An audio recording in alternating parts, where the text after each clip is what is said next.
নমস্কাৰ মই ৰাহুলে লৈ আছোঁ আগন্তুক হ'বলগীয়া অসম চৰকাৰৰ বিভিন্ন এক্সাম যেনে এডিআৰই আছাম পুলিচ ইত্যাদিৰ প্ৰতি লক্ষ্য কৰি কিছুমান ইম্পৰ্টেণ্ট এমচিকিউ তাৰে আজি অসম কলা আৰু সংস্কৃতিৰ পৰা প্ৰায় 200তকৈ অধিক এমচিকিউ মাৰ্চ কৰি এটা সিৰিজ বনোৱা হৈছে আপোনালোকৰ সুবিধা হোৱাকৈ পিছে বলক পলম নকৰাকৈ আজিৰ ভিডিঅ'টি আৰম্ভ কৰোঁ।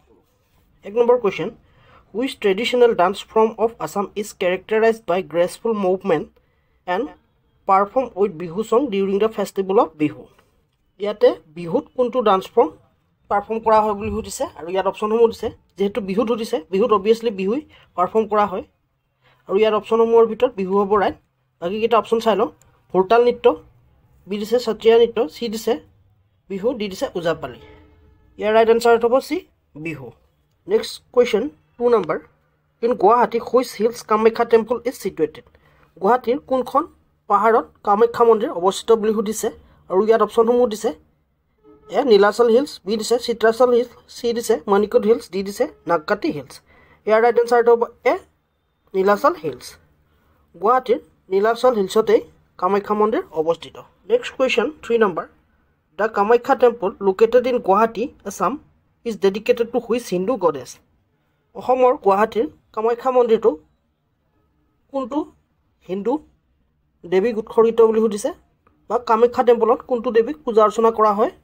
এ দিছে মা সৰস্বতী, বি দিছে মা কামাখ্যা, চি দিছে মা কালী, ডি দিছে মা লক্ষ্মী। ইয়াৰ ৰাইট এনচাৰটো হ'ব বি মা কামাখ্যা। গুৱাহাটীৰ কামাখ্যা মন্দিৰত মা কামাখ্যাক পূজা কৰা হয়। Next question 4 number, the famous Assamese play writer is known for his play সুনীত কোৰী based on the Ahom prince Sati Joymoti sacrifice, which is he? কোনজন অসমীয়া প্লে ৰাইটাৰ যোনে সুনীত কোৰী লিখিছিল আৰু এই সুনীত কোৰীখন আছিল আহোম প্ৰিন্স সতী জয়মতী বা আহোমৰ ৰাণী জয়মতীৰ ওপৰত, আৰু তেওঁ কোন আছিল বুলি সুধিছে। এ দিছে জ্যোতিপ্ৰসাদ আগৰৱালা, বি দিছে লক্ষ্মীনাথ বেজবৰুৱা, চি দিছে ফণী শৰ্মা, ডি দিছে অনুৰাধা শৰ্মা পূজাৰী। ইয়াৰ ৰাইট এনচাৰটো হ'ব এ জ্যোতিপ্ৰসাদ আগৰৱালা। জ্যোতিপ্ৰসাদ আগৰৱালাই সুনীত কোৰীখন লিখিছিল আৰু যিখন সতী জয়মতীৰ ওপৰত ভিত্তি কৰি নিৰ্মাণ কৰা এখন ছবি। নেক্সট কুৱেশ্যন 5 নম্বৰ, in the 15th century which classical dance form of Assam was develop by great Vaishnavite saint Srimanta Sankardev? 15শ শতিকাত কোনটো ডান্স ফৰ্মক অসমত শ্ৰীমন্ত শংকৰদেৱে ডেভেলপ কৰিছিল বুলি সুধিছে। এ দিছে বিহু, বি দিছে ওজাপালি, চি দিছে ভোৰতাল, ডি দিছে সত্ৰীয়া। ইয়াৰ ৰাইট এনচাৰটো হ'ব ডি সত্ৰীয়া। 15শ শতিকাত শংকৰদেৱে সত্ৰীয়া ডান্সটো সৃষ্টি কৰিছিল। Next question 6 number, in which of the festival the traditional barter system celebrated? কোনটো উৎসৱত পৰম্পৰাগত বিনিময় প্ৰথা উদযাপন কৰা হয় বুলি সুধিছে আৰু ইয়াত অপশ্যনসমূহ দিছে এ জোনবিল মেলা, বি দিছে আহাতগুৰি মহযুঁজ, চি দিছে দৌল উৎসৱ, ডি দিছে অম্বুবাচী মেলা। ইয়াৰ ৰাইট এনচাৰটো হ'ব এ জোনবিল মেলা। মৰিগাঁৱৰ জোনবিল মেলাতেই পৰম্পৰাগতভাৱে বিনিময় প্ৰথাৰে বস্তুৰ আদান প্ৰদান কৰা হয়। Next question 7 number, in below' which one of the traditional Assamese gold and silver jewellery? তলত দিয়াবোৰৰ পৰা কোনটো অসমীয়া পৰম্পৰাগত সোণ আৰু ৰূপৰ গহনা বুলি সুধিছে। এ দিছে চাদৰ, বি দিছে মেখেলা চাদৰ, চি দিছে গামোচা, ডি দিছে জোনবিৰি। ইয়াৰ ৰাইট এনচাৰটো হ'ব ডি জোনবিৰি। জোনবিৰিয়ে হৈছে পৰম্পৰাগত অসমীয়া সোণ আৰু ৰূপৰ গহনা। নেক্সট কুৱেশ্যন 8 নম্বৰ, the famous Assamese festival Rongali Bihu mark the beginning of which agricultural season? ৰঙালী বিহুটোৱে কোনটো খেতিৰ আৰম্ভণি সূচায় বুলি সুধিছে। এ দিছে খাৰিফ, বি দিছে ৰবি, চি দিছে জাইদ, ডি দিছে আহু। ইয়াৰ ৰাইট এনচাৰটো হ'ব এ খাৰিফ। শালি খেতিৰ আৰম্ভণিতে ৰঙালী বিহু উদযাপন কৰা হয়। Next question 9 number, which traditional theatre form of Assam involve the performance of religious play depict story from Hindu mythology? কোনটো অসমীয়া পৰম্পৰাগত থিয়েটাৰত ধৰ্মীয় গ্ৰন্থসমূহৰ কাহিনী বৰ্ণনা কৰা হয় বুলি সুধিছে। এ দিছে সত্ৰীয়া, বি দিছে বিহু, চি দিছে ওজাপালি, ডি দিছে ভোৰতাল। ইয়াৰ ৰাইট এনচাৰটো হ'ব চি ওজাপালি। ওজাপালিতে বিভিন্ন ধৰ্মীয় গ্ৰন্থ যেনে পুৰাণ ইত্যাদিৰ ষ্টৰীসমূহ বৰ্ণনা কৰা হয়। আৰু এইটো সুধিব পাৰে কাৰণ ৰিচেণ্টলি অসমৰ পৰা ওজাপালিৰ সাধক এজনে পদ্মশ্ৰী বঁটা লাভ কৰে, চ' মনত ৰাখিব এইটো। 10 number question, who is consider the bird of Brahmaputra and is known for his contribution to Assamese literature through poem and song? আৰু ইয়াৰ অপশ্যনসমূহ দিছে এ জ্যোতিপ্ৰসাদ আগৰৱালা, বি দিছে লক্ষ্মীনাথ বেজবৰুৱা, চি দিছে হীৰেণ ভট্টাচাৰ্য দি দিছে ডক্টৰ ভূপেন হাজৰিকা ইয়াৰ ৰাইট এনসাৰটো হ'ব D doctor Bhupen Hazarika next question 11 number what is consider for runner of the theatre of Assam অসমৰ থিয়েটাৰৰ ৰানাৰ বুলি কাক কনচিডাৰ কৰা হয় বুলি সুধিছে এ নামঘৰ বি দিছে যাত্ৰা পাৰ্টি চি দিছে সত্ৰ ডি দিছে ডান্স পাৰ্টি ইয়াৰ ৰাইট এনসাৰটো হ'ব dance party next question 12 number in the stage which introduce co acting in Assam মঞ্চত এক্টিঙৰ আৰম্ভণি কোনে কৰিছিল বুলি সুধিছে এ জ্যোতিপ্ৰসাদ আগৰৱালা বি দিছে বিষ্ণু প্ৰসাদ ৰাভা চি দিছে ফণী শৰ্মা ডি দিছে বিৰাজ শৰ্মা ইয়াৰ ৰাইট এনসাৰটো হ'ব ডি বিৰাজ শৰ্মা মঞ্চত অভিনয়ৰ আৰম্ভণি বিৰাজ শৰ্মাই আৰম্ভ কৰিছিল next question 13 number who was the father of mobile theatre of Assam mobile থিয়েটাৰৰ পিতৃ বুলি অসমত কাক জনা যায় বুলি সুধিছে আৰু ইয়াত অপশ্যনসমূহ দিছে এ অচ্যুত লহকৰ বি দিছে ৰজনী লহকৰ চি দিছে ৰতন লহকৰ ডি দিছে চিন্ময় লহকৰ ইয়াৰ ৰাইট এনসাৰটো হ'ব এ অচ্যুত লহকৰ অচ্যুত লহকৰকে অসমত মোবাইল থিয়েটাৰৰ ফাদাৰ বুলি জনা যায় next question 14 number in which year the first mobile theatre was form in Assam কোনটো বৰ্ষত প্ৰথম মোবাইল থিয়েটাৰৰ আৰম্ভণি হৈছিল বুলি সুধিছে অসমত আৰু ইয়াত অপশ্যনসমূহ দিছে এ 1963 বি দিছে 1964 চি দিছে 1966 ডি দিছে 1968 ইয়াৰ ৰাইট এনসাৰটো হ'ব এ 1963 1963 চনতে পোনপ্ৰথমবাৰৰ বাবে অসমত মোবাইল থিয়েটাৰৰ আৰম্ভণি হয় নেক্সট কুৱেশ্যন 15 নম্বৰ which classical song from Assam was developed by great Vaishnavite saint Srimanta Sankardev in 15th century 15শ শতিকাত অসমৰ পৰা শ্ৰীমন্ত শংকৰদেৱে কোনটো ক্লাছিকেল সং ডেভেলপ কৰিছিল বুলি সুধিছে আৰু ইয়াত দিছে এ বিহু নাম বি দিছে লোকগীত চি দিছে বৰগীত ডি দিছে নিশিকনি গীত ইয়াৰ ৰাইট এনসাৰটো হ'ব চি বৰগীত 15শ শতিকাত অসমৰ পৰা শ্ৰীমন্ত শংকৰদেৱে বৰগীতৰ আৰম্ভণি কৰিছিল next question 16 number the traditional Assamese cloth use as a scarf or symbol of respect during cultural event is called as অসমীয়া পৰম্পৰাগত কাপোৰ যাক স্কাৰ্ফ হিচাপে ব্যৱহাৰ কৰা হয় আৰু সন্মানৰ প্ৰতীক হিচাপে কালচাৰেল ইভেণ্টবোৰত দিয়া যায় সেই বস্ত্ৰবিধ কি বুলি সুধিছে এ দিছে গামোচা বি দিছে মেখেলা চি দিছে ৰিহা ডি দিছে টঙালি তাৰ ৰাইট এনসাৰটো হ'ব এ গামোচা নেক্সট কুৱেশ্যন 17 নম্বৰ which traditional music instrument of Assam made from bamboo is similar to flute but has a red like mouthpiece ইয়াত দিছে কোনবিধ অসমীয়া পৰম্পৰা বাদ্যযন্ত্ৰ যাক বাঁহেৰে নিৰ্মিত বা বাঁহেৰে সজা হয় সিমিলাৰ বাঁহীৰ দৰে মুখেৰে ফু মাৰি বজোৱা হয় আৰু সেই বাদ্যবিধ কি সুধিছে অলৰেডি বাঁহী দিয়ে দিছে বাঁহী নহ'ব গতিকে নেক্সট অপশ্যন দিছে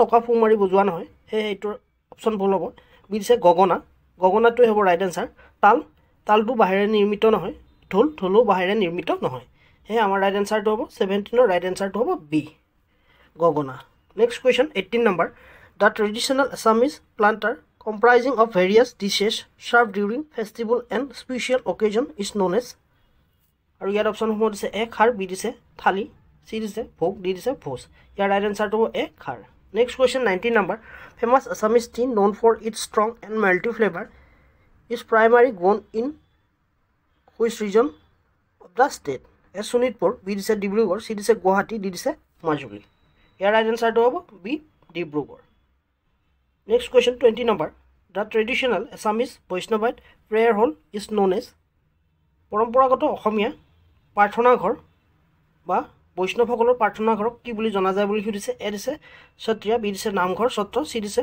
ভোৰতাল ডি দিছে গামোচা ইয়াৰ ৰাইট এনসাৰটো হ'ব নামঘৰ বা সত্ৰ পৰম্পৰাগত অসমীয়া প্ৰাৰ্থনা গৃহটো হৈছে সত্ৰ বা নামঘৰ 21 number question Brahma religion follow by which community of Assam অসমৰ কোনটো জনজাতিয়ে ব্ৰহ্মা ৰিলিজন ফলো কৰে বুলি সুধিছে আৰু ইয়াত অপশ্যন দিছে এ দা টিৱা চি আৰু বি অপশ্যন দুটা উলুটপালত থাকিল চি ৰাভা বি দিছে মিচিং ডি দিছে বড়ো ইয়াৰ ৰাইট এনসাৰটো হ'ব ডি বড়ো অসমৰ বড়োসকলে ব্ৰহ্মা ৰিলিজন ফলো কৰে next question 22 number in which year the British enter in Assam কোনটো বৰ্ষত ব্ৰিটিছসকলে অসমত প্ৰৱেশ কৰিছিল বুলি সুধিছে ইয়াত আৰু ইয়াত অপশ্যনসমূহ দিছে এ 1826 AD বি দিছে 1828 AD চি দিছে 1857 AD ডি দিছে 1757 AD ইয়াৰ ৰাইট এনসাৰটো হ'ব এ 1826 AD 1826 চনত ইয়াণ্ডুবা সন্ধিৰ পিছৰে পৰাই অসমখন ব্ৰিটিছৰ হাতলৈ যায় next question 23 number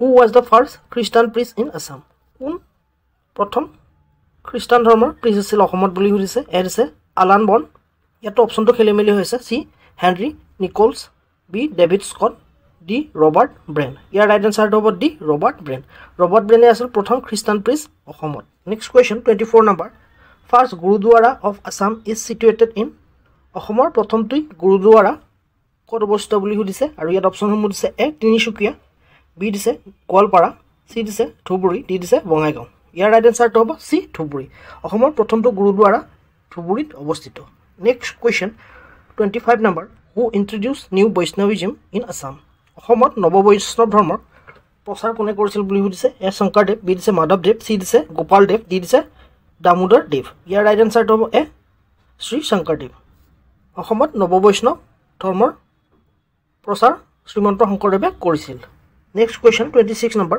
who was Alimech কোন বুলি সুধিছে ইয়াত আৰু ইয়াত অপশ্যনসমূহ দিছে এ লোকেল কিং বি দিছে এন ইনভেডৰ চি দিছে first to accept Islam in Assam D দিছে এ মিনিষ্টাৰ ইয়াৰ ৰাইট এনচাৰটো হ'ব C first to accept Islam in Assam অসমত প্ৰথমগৰাকী ইছলাম ধৰ্ম গ্ৰহণ কৰা ব্যক্তি আছিল আলিমেছ ৰজা নেক্সট কুৱেশ্যন 27 নম্বৰ in which year Bakhtiyar Khilji invaded Assam কোনটো বৰ্ষত বক্তিয়াৰ খিলজীয়ে অসম আক্ৰমণ কৰিছিল বুলি সুধিছে আৰু ইয়াত অপশ্যনসমূহ দিছে এ 1302 AD বি দিছে 1228 AD চি দিছে 1206 AD ডি দিছে 1205 AD ইয়াৰ ৰাইট এনচাৰটো হ'ব চি 1206 AD 1206 চনতে বক্তিয়াৰ খিলজীয়ে অসম আক্ৰমণ কৰিছিল next question 28 number in which year the Deori language was declare as government language কোনটো বৰ্ষত দেউৰী লেংগুৱেজক গভৰ্ণমেণ্ট লেংগুৱেজ হিচাপে ডিক্লেয়াৰ কৰিছিল বুলি সুধিছে আৰু ইয়াৰ অপশ্যনসমূহ দিছে এ 2004 বি দিছে 2006 চি দিছে 2003 ডি দিছে 2005 ইয়াৰ ৰাইট এনচাৰটো হ'ব ডি 2005 2005 চনতে অসম চৰকাৰে দেউৰী লেংগুৱেজক গভৰ্ণমেণ্ট লেংগুৱেজ হিচাপে স্বীকৃতি দিছিল next question 29 number what percent of the people of Assam speak Assamese language অসমৰ কিমান শতাংশ লোকে অসমীয়া ভাষা কয় বুলি সুধিছে আৰু ইয়াত অপশ্যন দিছে এ 48.38% বি দিছে 60.38% চি দিছে 58.08% ডি দিছে 46.38% ইয়াৰ ৰাইট এনচাৰটো হ'ব এ 48.38% অসমত বাস কৰা টোটেল জনসংখ্যাৰ ভিতৰত 48.38% লোকেহে অসমীয়া ভাষা কয় next question 30 number which script is use to write Bodo language লিখাৰ বাবে কোনটো লিপি ব্যৱহাৰ কৰে বুলি সুধিছে এ দিছে দেৱনাগৰী বি দিছে কামৰূপী চি দিছে প্ৰাকৃত ডি দিছে ব্ৰাহ্মী ইয়াৰ ৰাইট এনচাৰটো হ'ব এ দেৱনাগৰী বড়ো লেংগুৱেজ লিখাৰ বাবে দেৱনাগৰী স্ক্ৰিপ্টটো ব্যৱহাৰ কৰে next question 31 number what is Champhai কি বুলি সুধিছে এ দিছে মেগাজিন বি দিছে নিউজ পেপাৰ চি দিছে এ বুক ডি দিছে এ উইকলি ইয়াৰ ৰাইট এনচাৰটো হ'ব এ মেগাজিন চম্পাই হৈছে ৰাভাসকলৰ এখন magazine next question 32 number in which ইয়াৰ আছাম ৰাষ্ট্ৰীয় ভাষা প্ৰচাৰ সমিতি ৱাজ ষ্টাব্লিছ কোনটো বৰ্ষত অসমত ৰাষ্ট্ৰীয় ভাষাৰ প্ৰচাৰ সমিতি স্থাপনা হয় বুলি সুধিছে আৰু ইয়াৰ অপশ্যনসমূহ দিছে এ 1938 বি দিছে 1937 চি দিছে 1910 ডি দিছে 1936 ইয়াৰ ৰাইট এনচাৰটো হ'ব এ 1938 নেক্সট কুৱেশ্যন ইয়াত 12টো বেছিকৈ লিখা গৈছে 33 number in which year did the Bodo language become a state language কোনটো বৰ্ষত বড়ো লেংগুৱেজক ষ্টেট লেংগুৱেজ হিচাপে স্বীকৃতি দিয়া হৈছিল বুলি সুধিছে আৰু ইয়াৰ অপশ্যনসমূহ দিছে এ 1990 বি দিছে 1985 চি দিছে 1984 ডি দিছে 1986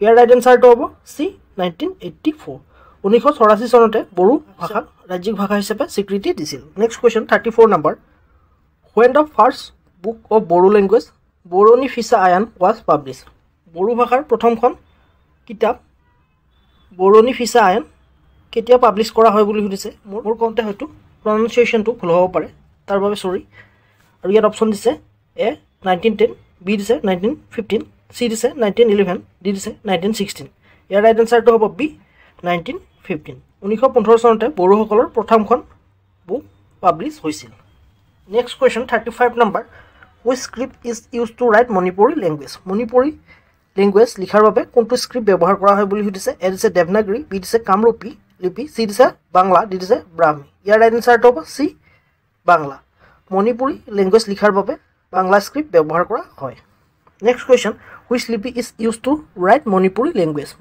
লেংগুৱেজ লিখাৰ বাবে কোনটো লিপি ব্যৱহাৰ কৰা হয় বুলি সুধিছে আৰু ইয়াৰ অপশ্যনসমূহ দিছে এ কামৰূপী বি দিছে বাংলা চি দিছে সংস্কৃত ডি দিছে ব্ৰাহ্মী ইয়াৰ ৰাইট এনচাৰটো হ'ব এ কামৰূপী মণিপুৰী লেংগুৱেজ লিখাৰ বাবে কামৰূপী লিপি ব্যৱহাৰ কৰা হয় ইয়াত লিপি আৰু স্ক্ৰিপ্ট মনত ৰাখিব স্ক্ৰিপ্টটো হৈছে বাংলা বা আখৰটো হৈছে বাংলা লিপিটো হৈছে কামৰূপী নেক্সট কুৱেশ্যন 37 নম্বৰ which language use by the Adivasi community Adivasi কমিউনিটিয়ে কোনটো লেংগুৱেজ ব্যৱহাৰ কৰে বুলি সুধিছে আৰু ইয়াত অপশ্যনসমূহ দিছে এ সাদ্ৰী বা সাদ্দাৰ বি দিছে দেৱনাগৰী চি দিছে বজ্ৰাৱলী ডি দিছে নাগৰী ইয়াৰ ৰাইট এনচাৰটো হ'ব এ সাদ্ৰী বা সাদ্দাৰ লেংগুৱেজ আদিবাসী কমিউনিটিয়ে ব্যৱহাৰ কৰে next question 38 number when was the ahom established their first kingdom in assam আহোমসকলে তেওঁলোকৰ সাম্ৰাজ্য অসমত কেতিয়া প্ৰথম প্ৰতিষ্ঠা কৰে বুলি সুধিছে আৰু ইয়াত অপশ্যনসমূহ দিছে এ 1228 AD বি দিছে 1328 AD চি দিছে 1215 AD ডি দিছে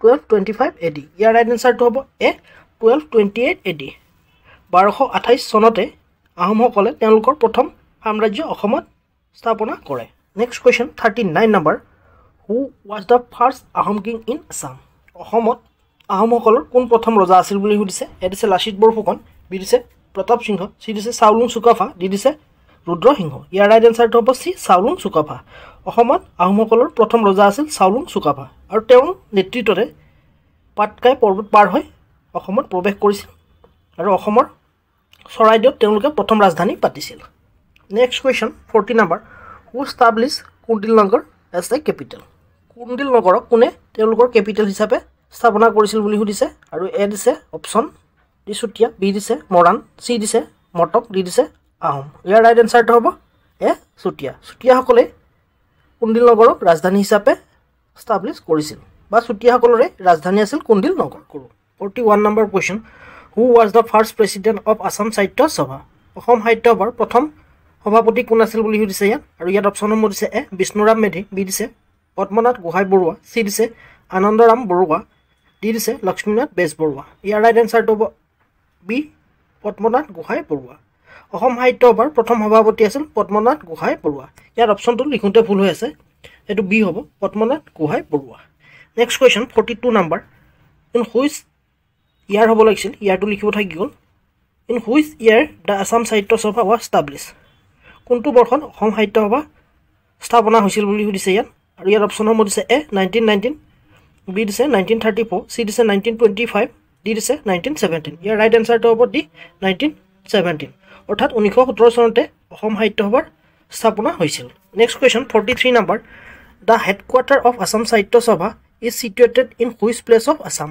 অসম সাহিত্য সভাৰ মুখ্য কাৰ্যালয় ক'ত আছে বুলি সুধিছে ইয়াত আৰু ইয়াত অপশ্যনসমূহ দিছে এ যোৰহাট বি দিছে নগাঁও চি দিছে শিৱসাগৰ ডি দিছে ডিব্ৰুগড় ইয়াৰ ৰাইট এনচাৰটো হ'ব এ যোৰহাট অসম সাহিত্য সভাৰ মুখ্য কাৰ্যালয় যোৰহাটতে অৱস্থিত next question 44 number in which year doctor Bhupen Hazarika became president of the Assam Sahitya সভা কোনটো বৰ্ষত ডক্টৰ ভূপেন হাজৰিকা অসম সাহিত্য সভাৰ সভাপতি হৈছিল বুলি সুধিছে ইয়াত আৰু ইয়াত অপশ্যনসমূহ দিছে এ 1991 বি দিছে 1993 চি দিছে 1983 ডি দিছে 1992 ইয়াৰ ৰাইট এনচাৰটো হ'ব বি 1993 1993 চনতে ডক্টৰ ভূপেন হাজৰিকা অসম সাহিত্য সভাৰ সভাপতি হৈছিল নেক্সট কুৱেশ্যন 45 নম্বৰ in which year doctor Bhupen Hazarika confer with Bharat Ratna award কোনটো বৰ্ষত ডক্টৰ ভূপেন হাজৰিকাই ভাৰত ৰত্ন এৱাৰ্ডটো পাইছিল বুলি সুধিছে আৰু এইটো কোনোবা এটি এক্সামত আহিছে মোৰ ভালকৈ মনত নাই সেয়েহে মই দি দিয়া নাই কিন্তু আহিছিল কোনোবা এটা এক্সামত আৰু ইয়াত অপশ্যনসমূহ দিছে এ 8 আগষ্ট 2019 বি দিছে 8 আগষ্ট 2020 চি দিছে 8 আগষ্ট 2017 ডি দিছে 8 আগষ্ট 2016 ইয়াৰ ৰাইট এনচাৰটো হ'ব এ 8 আগষ্ট 2019 2019 চনৰ আগষ্ট মাহৰ 8 তাৰিখে ডক্টৰ ভূপেন হাজৰিকাক মৰণোত্তৰভাৱে ভাৰত ৰত্ন এৱাৰ্ডটো প্ৰদান কৰা হয় next question 46 number in which place of the century celebration of Assam Sahitya Sabha was held কোনটো ঠাই বা কোনখন ঠাইত অসম সাহিত্য সভাৰ শতবাৰ্ষিক অধিৱেশন উদযাপন কৰা হয় বুলি সুধিছে ইয়াত এ দিছে শিৱসাগৰ বি দিছে নগাঁও চি দিছে যোৰহাট ডি দিছে গুৱাহাটী ইয়াৰ ৰাইট এনচাৰটো হ'ব এ শিৱসাগৰ শিৱসাগৰতে অসমৰ শতবাৰ্ষিক অসম সাহিত্য সভাৰ অধিৱেশনকৈ অনুষ্ঠিত কৰা হয় কাৰণ শিৱসাগৰতে প্ৰথমখন অধিৱেশন হৈছিল আৰু সেই একেটা স্থানতে অসম সাহিত্য সভাৰ শতবাৰ্ষিক অধিৱেশনখনো উদযাপন কৰা হয়। Next question 47 number the log' of the Assam Sahitya Sabha was design বাই অসম সাহিত্য সভাৰ লগ'টো কোনে ডিজাইন কৰিছিল বুলি সুধিছে। এ দিছে যুগল দাস, বি দিছে পদ্মনাথ গোহাঁই বৰুৱা, চি দিছে লক্ষ্মীনাথ বেজবৰুৱা, ডি দিছে নীলমণি ফুকন। ইয়াৰ ৰাইট এনচাৰটো হ'ব এ যুগল দাস।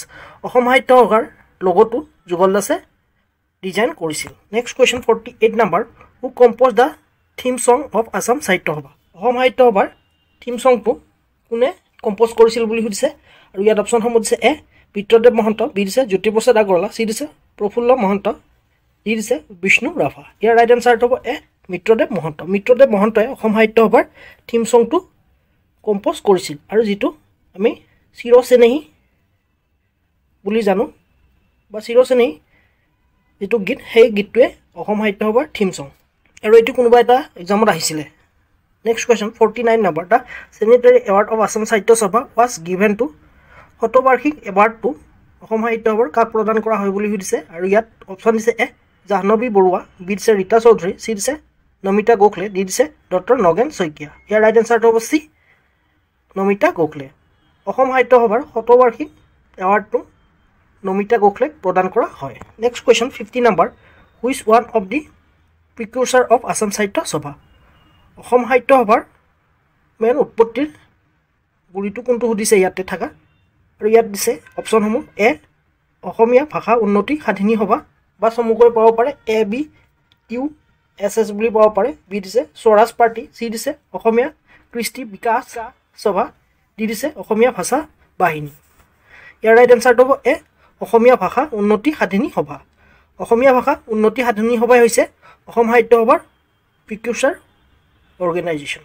নেক্সট কুৱেশ্যন 51 নম্বৰ for which novel Rita Chowdhury has been conferred with the Sahitya Akademi fellowship. কোনখন নোবেলৰ বাবে ৰীতা চৌধুৰীয়ে সাহিত্য একাডেমী এৱাৰ্ডটো পাইছিল বুলি সুধিছে ইয়াত আৰু ইয়াত অপশ্যনসমূহ দিছে এ দেওলাংখাই, বি দিছে চাণক্য, চি দিছে মিৰি জীয়ৰী, ডি দিছে মৰমৰ দেউতা। ইয়াৰ ৰাইট এনচাৰটো হ'ব এ দেওলাংখাই। দেওলাংখৈখনৰ বাবে ৰীতা চৌধুৰীয়ে সাহিত্য একাডেমী বঁটা পাইছিল। তাৰোপৰি বি দিছে চাণক্য। চাণক্যখন হৈছে জয়শ্ৰী মহন্তৰ লিখা এখন উপন্যাস। Next question 52 number who was the first Assamese writer to receive Sahitya Akademi award.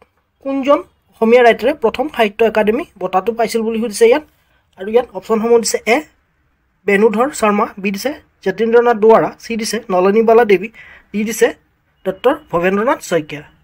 Year right এনচাৰটো হ'ব বি যতীন্দ্ৰনাথ দুৱাৰা। যতীন্দ্ৰনাথ দুৱাৰাই প্ৰথম সাহিত্য একাডেমী বঁটা পাইছিল অসমীয়া লেংগুৱেজৰ ওপৰত।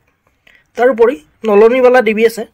নলনীবালা দেৱীয়ে প্ৰথম মহিলা অসম সাহিত্য সভাৰ সভাপতি হৈছিল। Next question 53 number name of the হ'ব লাগিছিল, অফটো লিখি উঠা কি গ'ল। নেম অফ দি ফাৰ্ষ্ট সাহিত্য একাডেমী উইনাৰ ইন বড়ো। বড়োসকলৰ বা বড়োত প্ৰথম সাহিত্য একাডেমী বিজেতাজন কোন বুলি সুধিছে। এ দিছে অনিল বড়ো, বি দিছে ৰীতা বড়ো, চি দিছে অৰবিন্দ উজিৰ, ডি দিছে মংগল সিং হাজোৱাৰী। ইয়াৰ ৰাইট এনচাৰটো হ'ব ডি মংগল সিং হাজোৱাৰী। মংগল সিং হাজোৱাৰী আছিল প্ৰথম বড়ো ভাষাৰ Sahitya Akademi winner. Next question 54 number what is the age limit for বিগান এৱাৰ্ডেড দ্য সাহিত্য একাডেমী যুৱ পুৰস্কাৰ। সাহিত্য একাডেমী যুৱ পুৰস্কাৰৰ এজ লিমিট কিমান বুলি সুধিছে আৰু ইয়াত অপশ্যনসমূহ দিছে এ 31 ইয়াৰ্ছ, বি দিছে 30 ইয়াৰ্ছ, চি দিছে 35 ইয়াৰ্ছ, ডি দিছে 25 ইয়াৰ্ছ। ইয়াৰ ৰাইট এনচাৰটো হ'ব চি 35 ইয়াৰ্ছ। সাহিত্য একাডেমী যুৱ পুৰস্কাৰ লাভ কৰাৰ বয়সৰ শেষ সীমা হৈছে 35 বছৰ। নেক্সট কুৱেশ্যন 55 নম্বৰ in which year Kuladhar Saikia was conferred with Sahitya Akademi award. কোনটো বছৰত কুলধৰ শইকীয়াই সাহিত্য একাডেমী এৱাৰ্ডেৰে সন্মানিত কৰা হৈছিল বুলি সুধিছে আৰু ইয়াত অপশ্যনসমূহ দিছে এ 2014, বি দিছে 2018, চি দিছে 2015, ডি দিছে 2019। ইয়াৰ ৰাইট এনচাৰটো হ'ব চি 2015। 2015 চনতে কুলধৰ শইকীয়াক সাহিত্য একাডেমী বঁটাৰে পুৰস্কৃত কৰা হৈছিল। Next question 56 number who wrote the famous novel Miri Jiyori. Miri Jiyori নভেলখন কোনে লিখিছিল বুলি সুধিছে বা মিৰি জীয়ৰী উপন্যাসখন কোনে লিখিছিল বুলি সুধিছে। এ দিছে নৱকান্ত বৰদলৈ, বি দিছে নলনীবালা দেৱী, চি দিছে ৰীতা চৌধুৰী, ডি দিছে ৰজনীকান্ত বৰদলৈ। ইয়াৰ ৰাইট এনচাৰটো হ'ব ডি ৰজনীকান্ত বৰদলৈ। ৰজনীকান্ত বৰদলৈয়ে মিৰি জীয়ৰীখন লিখিছিল। নেক্সট কুৱেশ্যন 57 নম্বৰ which famous writer for children who is a recipient of the Bal Sahitya Puraskar was also awarded with the Padma Shri. আৰু ইয়াত অপশ্যন হ'ব দিছে এ এইপিনে কোন গৈছে বি দিছে চাণক্য চি দিছে ইলি আহমেদ ডি দিছে ৰাবাটৰ সুৰ ইয়াৰ ৰাইট এনচাৰটো হ'ব চি ইলি আহমেদ কাৰণ ইয়াতে বাছি উলিওৱা একে সহজ গোটেইকেইখন কিতাপ দিছে অকল অপশ্যন চিটোৱে ব্যক্তি এজনৰ নাম দিছে গতিকে ৰাইট এনচাৰটো ইলি আহমেদেই হ'ব next question 58 number which Assamese writer has been conferred with the Sahitya Academy Award for 2019 কোনজন অসমীয়া ৰাইটাৰক 2019 বৰ্ষৰ সাহিত্য একাডেমী এৱাৰ্ডটো প্ৰদান কৰা হয় বুলি দিছে আৰু ইয়াত অপশ্যন দিছে এ ডক্টৰ জয়শ্ৰী গোস্বামী মহন্ত বি দিছে অনুৰাধা শৰ্মা পূজাৰী চি দিছে ডক্টৰ ৰীতা চৌধুৰী ডি দিছে ইলি আহমেদ ইয়াৰ ৰাইট এনচাৰটো হ'ব এ ডক্টৰ জয়শ্ৰী গোস্বামী মহন্ত ডক্টৰ জয়শ্ৰী গোস্বামী মহন্তই 2019 চনৰ সাহিত্য একাডেমী এৱাৰ্ডটো লাভ কৰে আৰু তেওঁ চাণক্য নামৰ নভেলখনৰ বাবে এই এৱাৰ্ডটো লাভ কৰে next question 59 number in which famous writer from Arunachal Pradesh was conferred with the Sahitya Academy Award in the Assamese language category. Arunachalor পৰা কোনজন সাহিত্যিকে সাহিত্য একাডেমী এৱাৰ্ড পাইছিল অসমীয়া ল্যাঙ্গুৱেজ ক্যাটেগৰীত বুলি সুধিছে আৰু ইয়াত অপশ্যন দিছে এ মাং দাই বি দিছে লুমাৰ দাই চি দিছে এছ দৰ্জি থুংছে ডি দিছে নন অফ দ্য এবভ ইয়াৰ ৰাইট এনচাৰটো হ'ব C S Dorjee Thongchi S Dorjee Thongchi Asomiya ভাষাত অৰুণাচল প্ৰদেশৰ পৰা সাহিত্য একাডেমী এৱাৰ্ডটো লাভ কৰে নেক্সট কুৱেশ্যন 60 নম্বৰ who wrote the famous novel Chanakya বিখ্যাত উপন্যাস চাণক্যখন কোনে লিখিছিল বুলি দিছে আৰু ইয়াত অপশ্যন দিছে এ ৰীতা চৌধুৰী বি দিছে জয়শ্ৰী গোস্বামী মহন্ত চি দিছে অনুৰাধা শৰ্মা পূজাৰী ডি দিছে ধ্ৰুৱজ্যোতি বৰা ইয়াৰ ৰাইট এনচাৰটো হ'ব বি জয়শ্ৰী গোস্বামী মহন্ত জয়শ্ৰী গোস্বামী মহন্তই চাণক্য উপন্যাসখন লিখিছিল আৰু তেওঁ এইখন উপন্যাসৰ বাবে 2019 চনত সাহিত্য একাডেমী বঁটা লাভ কৰে 61 number question who composed the famous historical text on elephant Hastirna Vidyanab হাতীৰ ওপৰত লিখা ফেমাস বুক হস্তিৰ্ণ বিদ্যানবখন কোনে লিখিছিল বুলি সুধিছে আৰু ইয়াৰ অপশ্যন দিছে এ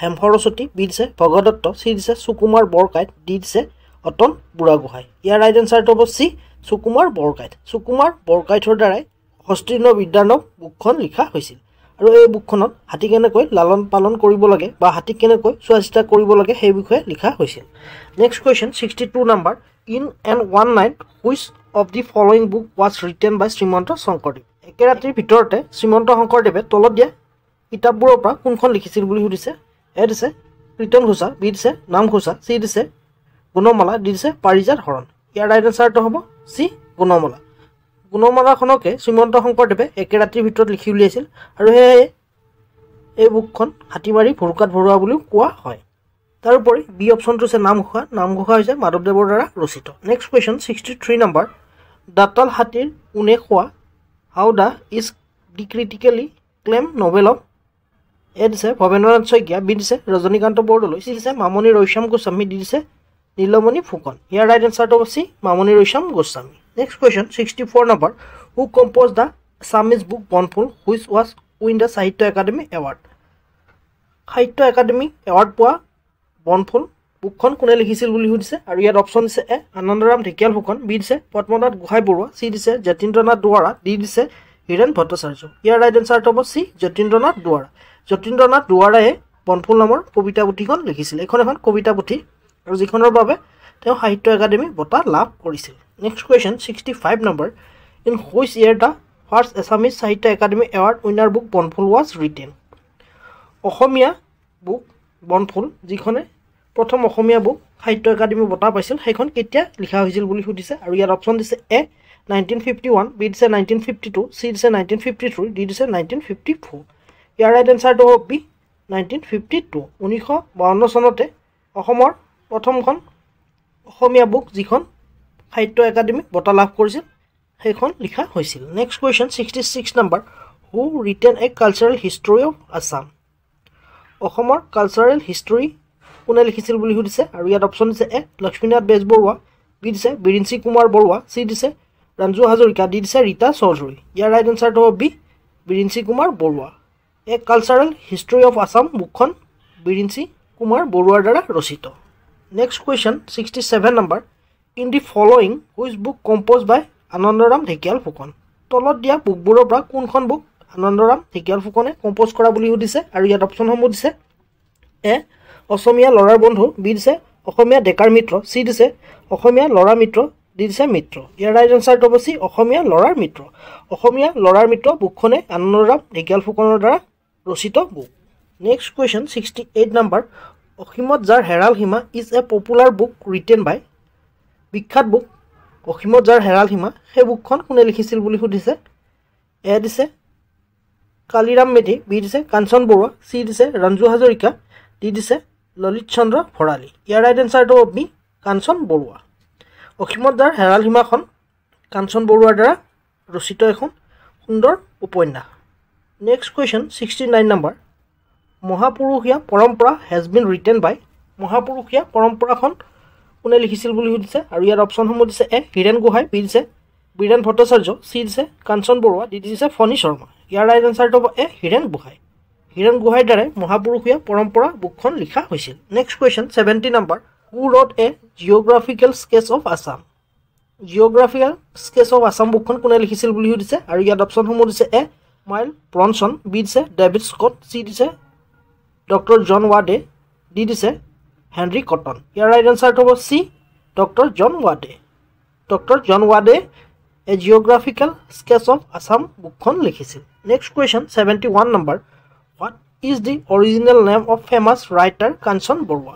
বিখ্যাত ৰাইটাৰ কাঞ্চন বৰুৱাৰ অৰিজিনেল নামটো কি বুলি সুধিছে আৰু ইয়াত অপশ্যনসমূহ দিছে এ ভুৱন মোহন বৰুৱা, বি দিছে বিনন্দ চন্দ্ৰ বৰুৱা, চি দিছে গুণাভিৰাম বৰুৱা, ডি দিছে পাৰ্বতী প্ৰসাদ বৰুৱা। ইয়াৰ ৰাইট এনচাৰটো হ'ব এ ভুৱন মোহন বৰুৱা। ভুৱন মোহন বৰুৱাৰে আন এটি নাম হৈছে Kanchan Barua. Next question 72 number. Nabakanta Barua compose He Aranya He Mahanagar was publish in the year. Nabakanta বৰুৱাৰ দ্বাৰা ৰচিত এই অৰণ্য এই মহানগৰ বুকখন কেতিয়া প্ৰকাশ কৰা হয় বুলি সুধিছে আৰু ইয়াত অপশ্যনসমূহ দিছে এ 1950, বি দিছে 1951, চি দিছে 1952, ডি দিছে 1953। ইয়াৰ ৰাইট এনচাৰটো হ'ব B 1951। Next question 73 number. In below' which book was written by Rita Chaudhury. তলত দিয়াবোৰৰ পৰা কোনখন বুক ৰীতা চৌধুৰীৰ দ্বাৰা ৰচিত বুলি সুধিছে আৰু ইয়াত অপশ্যনসমূহ দিছে এ নাহৰৰ নিৰিবিলি চাহ, বি দিছে নিয়ৰ, চি দিছে মকাম, ডি দিছে বৰাগী নদীৰ ঘাট। ইয়াৰ ৰাইট এনচাৰটো হ'ব চি মকাম। তলত দিয়া অপশ্যনবোৰৰ পৰা মাকামখনে হৈছে ৰীতা চৌধুৰীৰ দ্বাৰা ৰচিত এখন বুক বা উপন্যাস। এখন সুন্দৰ উপন্যাস, যদি পঢ়া নাই পঢ়ি চাব, ধুনীয়া এখন উপন্যাস। তাৰোপৰি নাহৰৰ নিৰিবিলি চাহ এইখন এখন ধুনীয়া উপন্যাস, ডিব্ৰুগড় ইউনিভাৰ্চিটিৰ ওপৰত ভিত্তি কৰি লিখা এখন উপন্যাস। মাকামখন হৈছে চাহ খেতি, চাইনা আৰু মাকাম অঞ্চলৰ ওপৰত ভিত্তি কৰি লিখা এখন উপন্যাস। আৰু বৰাগী নদীৰ ঘাটখনো এখন ধুনীয়া উপন্যাস, কেতিয়াবা সময় পালে পঢ়ি চাব। Next question 74 number. Bhupen Hazarika was the editor of first mini Assamese magazine called. Bhupen Hazarika প্ৰথম এডিটৰ আছিল মিনি এছামিজ মেগাজিন আৰু সেইখনৰ নাম কি আছিল বুলি সুধিছে। এ দিছে এৰাবাটৰ সুৰ, বি দিছে আমাৰ প্ৰতিনিধি, চি দিছে বিন্দু, ডি দিছে কাৰেঙৰ লিগিৰি। ইয়াৰ ৰাইট এনচাৰটো হ'ব চি বিন্দু। বিন্দুখনৰ এডিটৰে আছিল ভূপেন হাজৰিকা। তাৰোপৰি ডি অপশ্যনটো আছে কাৰেঙৰ লিগিৰি, এখন ৰূপকোঁৱৰ জ্যোতিপ্ৰসাদ আগৰৱালাৰ দ্বাৰা ৰচিত। Next question 75 number. A historical novel Swarnalata was written by. বুৰঞ্জীমূলক উপন্যাস স্বৰ্ণলতা কাৰ দ্বাৰা ৰচিত বুলি সুধিছে আৰু ইয়াত অপশ্যনসমূহ দিছে এ নৱকান্ত বৰদলৈ, বি দিছে ৰজনীকান্ত বৰদলৈ, চি দিছে পদ্মনাথ গোহাঁই বৰুৱা, ডি দিছে তিলোত্তমা মিশ্ৰা। ইয়াৰ ৰাইট এনচাৰটো হ'ব ডি তিলোত্তমা মিশ্ৰা। বুৰঞ্জীমূলক উপন্যাস স্বৰ্ণলতা তিলোত্তমা মিশ্ৰাৰ দ্বাৰা ৰচিত। Next question 76 number. সাঁচিপাতৰ পুথি ৱাজ দি ৱৰ্ক অফ। সাঁচিপাতৰ পুথি কাৰ ৱৰ্ক বুলি সুধিছে আৰু ইয়াত অপশ্যন এ দিছে বীৰেন্দ্ৰ কুমাৰ ভট্টাচাৰ্য, বি দিছে হীৰেণ ভট্টাচাৰ্য, চি দিছে যোগেশ দাস, ডি দিছে ত্ৰৈলোক্য ভট্টাচাৰ্য। ইয়াৰ ৰাইট এনচাৰটো হ'ব ডি ত্ৰৈলোক্য ভট্টাচাৰ্য। সাঁচিপাতৰ পুথি বুকখনৰ ৰচক হৈছে Trailokya Bhattacharya. Next question 77 number. কাৰেঙৰ লিগিৰি ৱাজ ৰিটেন বাই। কাৰেঙৰ লিগিৰি কাৰ দ্বাৰা ৰচিত বুলি সুধিছে। এ দিছে বীৰেণ শইকীয়া, বি দিছে অৰূপ পতংগীয়া কলিতা, চি দিছে জ্যোতিপ্ৰসাদ আগৰৱালা, ডি দিছে ফণী শৰ্মা। ইয়াৰ ৰাইট এনচাৰটো হ'ব চি জ্যোতিপ্ৰসাদ আগৰৱালা। জ্যোতিপ্ৰসাদ আগৰৱালাৰ দ্বাৰাই কাৰেঙৰ লিগিৰি ৰচনা কৰা হৈছিল। Next question 78 number. Nabakanta Barua won Sahitya Akademi for which book. Nabakanta বৰুৱাই কোনখন বুকৰ বাবে সাহিত্য একাডেমী বঁটা পাইছিল বুলি সুধিছে আৰু তলত বুকসমূহ দিছে ককা দেউতাৰ হাৰ, বি দিছে ককা দেউতাৰ নাতি ল'ৰা, চি দিছে মোৰ আৰু পৃথিৱীৰ, ডি দিছে হাতীপুতি। ইয়াৰ ৰাইট এনচাৰটো হ'ব এ ককাদেউতাৰ হাড়। ককাদেউতাৰ হাড়খনৰ বাবে নৱকান্ত বৰুৱাই সাহিত্য একাডেমী বঁটা লাভ কৰিছিল। Next question 79 number. অন্য যুগ অন্য পুৰুষ ইজ এ নভেল ৰিটেন বাই। অন্য যুগ অন্য পুৰুষ নভেলখনৰ বা উপন্যাসখনৰ ৰচক কোন বুলি সুধিছে আৰু ইয়াত অপশ্যনসমূহ দিছে এ যুগল দাস, বি দিছে দেৱেন্দ্ৰনাথ আচাৰ্য, চি দিছে বিৰিঞ্চি কুমাৰ, ডি দিছে তলৈক্য ভট্টাচাৰ্য। ইয়াৰ ৰাইট এনচাৰটো হ'ব বি দেৱেন্দ্ৰনাথ আচাৰ্য। দেৱেন্দ্ৰনাথ আচাৰ্যৰ দ্বাৰাই অন্য যুগ অন্য পুৰুষ উপন্যাসখনৰ ৰচনা কৰা হৈছিল। Next question 80 number. Name of the first volume of Hiren Gohain autobiography. প্ৰথম ভলিউমটোৰ নাম সুধিছে অট'বায়োগ্ৰাফিখনৰ আৰু ইয়াত অপশ্যনসমূহ দিছে এ বতাহত কৰ গধূলি গোপাল, বি দিছে মোৰ শৈশৱ মোৰ কৈশৱ, চি দিছে অগ্নিৰ ডেউকা, ডি দিছে গীতাঞ্জলি। ইয়াৰ ৰাইট এনচাৰটো হ'ব এ বতাহত কৰ গধূলি গোপাল। বতাহত কৰ গধূলি গোপালখনেই হৈছে হীৰেণ গোহাঁইৰ অট'বায়োগ্ৰাফি। তাৰোপৰি অগ্নিৰ ডেউকা এইখন APJ আব্দুল কালামৰ আত্মজীৱনী। গীতাঞ্জলিখন হৈছে কবিতা পুথি আৰু এইখন ৰবীন্দ্ৰনাথ ঠাকুৰৰ দ্বাৰা ৰচিত কবিতা। 81 number question. The Mising tribe also' known as. Mising ট্ৰাইবক আন কি নামেৰে জনা যায় বুলি সুধিছে আৰু ইয়াত অপশ্যনসমূহ দিছে এ মিৰি, বি দিছে কছাৰী, চি দিছে মেচ, ডি দিছে কোচ। ইয়াৰ ৰাইট এনচাৰটো হ'ব এ মিৰি। মিচিং ট্ৰাইবক আন এটি নাম হ'ল মিৰি বা মিৰি নামেৰেও জনা যায়। Next question 82 number.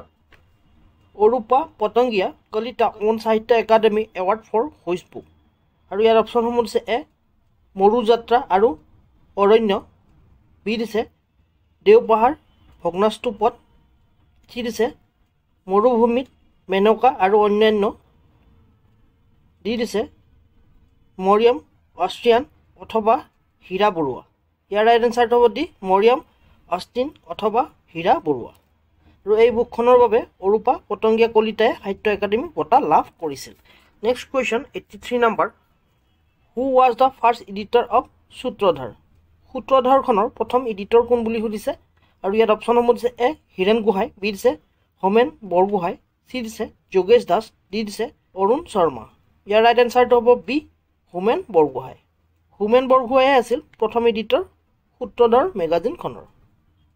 Next question 84 number. Ajit Barua won Sahitya Akademi award for which book. Ajit বৰুৱাই কোনখন বুকৰ বাবে সাহিত্য একাডেমী বঁটা লাভ কৰিছিল বুলি সুধিছে আৰু ইয়াৰ অপশ্যনসমূহ দিছে এ পদ্য আৰু গান, বি দিছে সাহিত্যৰ বিষয়ে, চি দিছে ব্ৰহ্মপুত্ৰ ইত্যাদি পদ্য, ডি দিছে মোৰ আৰু পৃথিৱীৰ। ইয়াৰ ৰাইট এনচাৰটো হ'ব চি ব্ৰহ্মপুত্ৰ ইত্যাদি পদ্য। ব্ৰহ্মপুত্ৰ ইত্যাদি পদ্যৰ বাবে অজিত বৰুৱাই সাহিত্য একাডেমী বঁটা লাভ কৰিছিল। Next question 85 number. দ্য খামতি ট্ৰাইব ফ'ল' হুইচ ৰিলিজন। খামতি ট্ৰাইবে কোনটো ৰিলিজন ফ'ল' কৰে বুলি সুধিছে আৰু ইয়াত অপশ্যনসমূহ দিছে এ হিন্দুইজম, বি দিছে বৌদ্ধিজম, চি দিছে খ্ৰীষ্টানিটি, ডি দিছে জৈন। ইয়াৰ ৰাইট এনচাৰটো হ'ব বি বৌদ্ধিজম। খামতি ট্ৰাইবে বৌদ্ধিজম ধৰ্মটো ফ'ল' কৰে। Next question 86 number. The Tai community of Assam use which language. অসমৰ টাই কমিউনিটিয়ে কোনটো লেংগুৱেজ ব্যৱহাৰ কৰে বুলি সুধিছে এ আছামিজ, বি দিছে টাই, চি দিছে বেংগলী, ডি দিছে বড়ো। ইয়াৰ ৰাইট এনচাৰটো বি টাই। অসমৰ টাই কমিউনিটিয়ে বিশেষকৈ টাই ভাষা ব্যৱহাৰ কৰে। Next question 87 number. What is the meaning of the Mising word. Mising শব্দৰ অৰ্থ কি বুলি দিছে আৰু ইয়াত দিছে অপশ্যনসমূহ এ মেছেঞ্জাৰ, বি দিছে চামৱান ফ্ৰম প্লেইনছ, চি দিছে চামৱান ফ্ৰম হিলছ, ডি দিছে মিডিয়েটৰ। ইয়াৰ ৰাইট এনচাৰটো হ'ব ডি মিডিয়েটৰ। মিচিং শব্দৰ অৰ্থ হৈছে মিডিয়েটৰ বা মধ্যস্থতাকাৰী। Next question 88 number. The Bodo language is a member of the language family. ইয়াত হুইচ এটা লাগিছিলে, হুইচ লেংগুৱেজ ফেমিলি আৰু ইয়াত অপশ্যনসমূহ দিছে এ চিনো টিবেটান, বি দিছে অষ্ট্ৰ এছিটিক, চি দিছে ইণ্ডো ইউৰোপিয়ান লেংগুৱেজ, ডি দিছে দ্ৰাবিড়। ইয়াৰ ৰাইট এনচাৰটো হ'ব এ চিনো টিবেটান।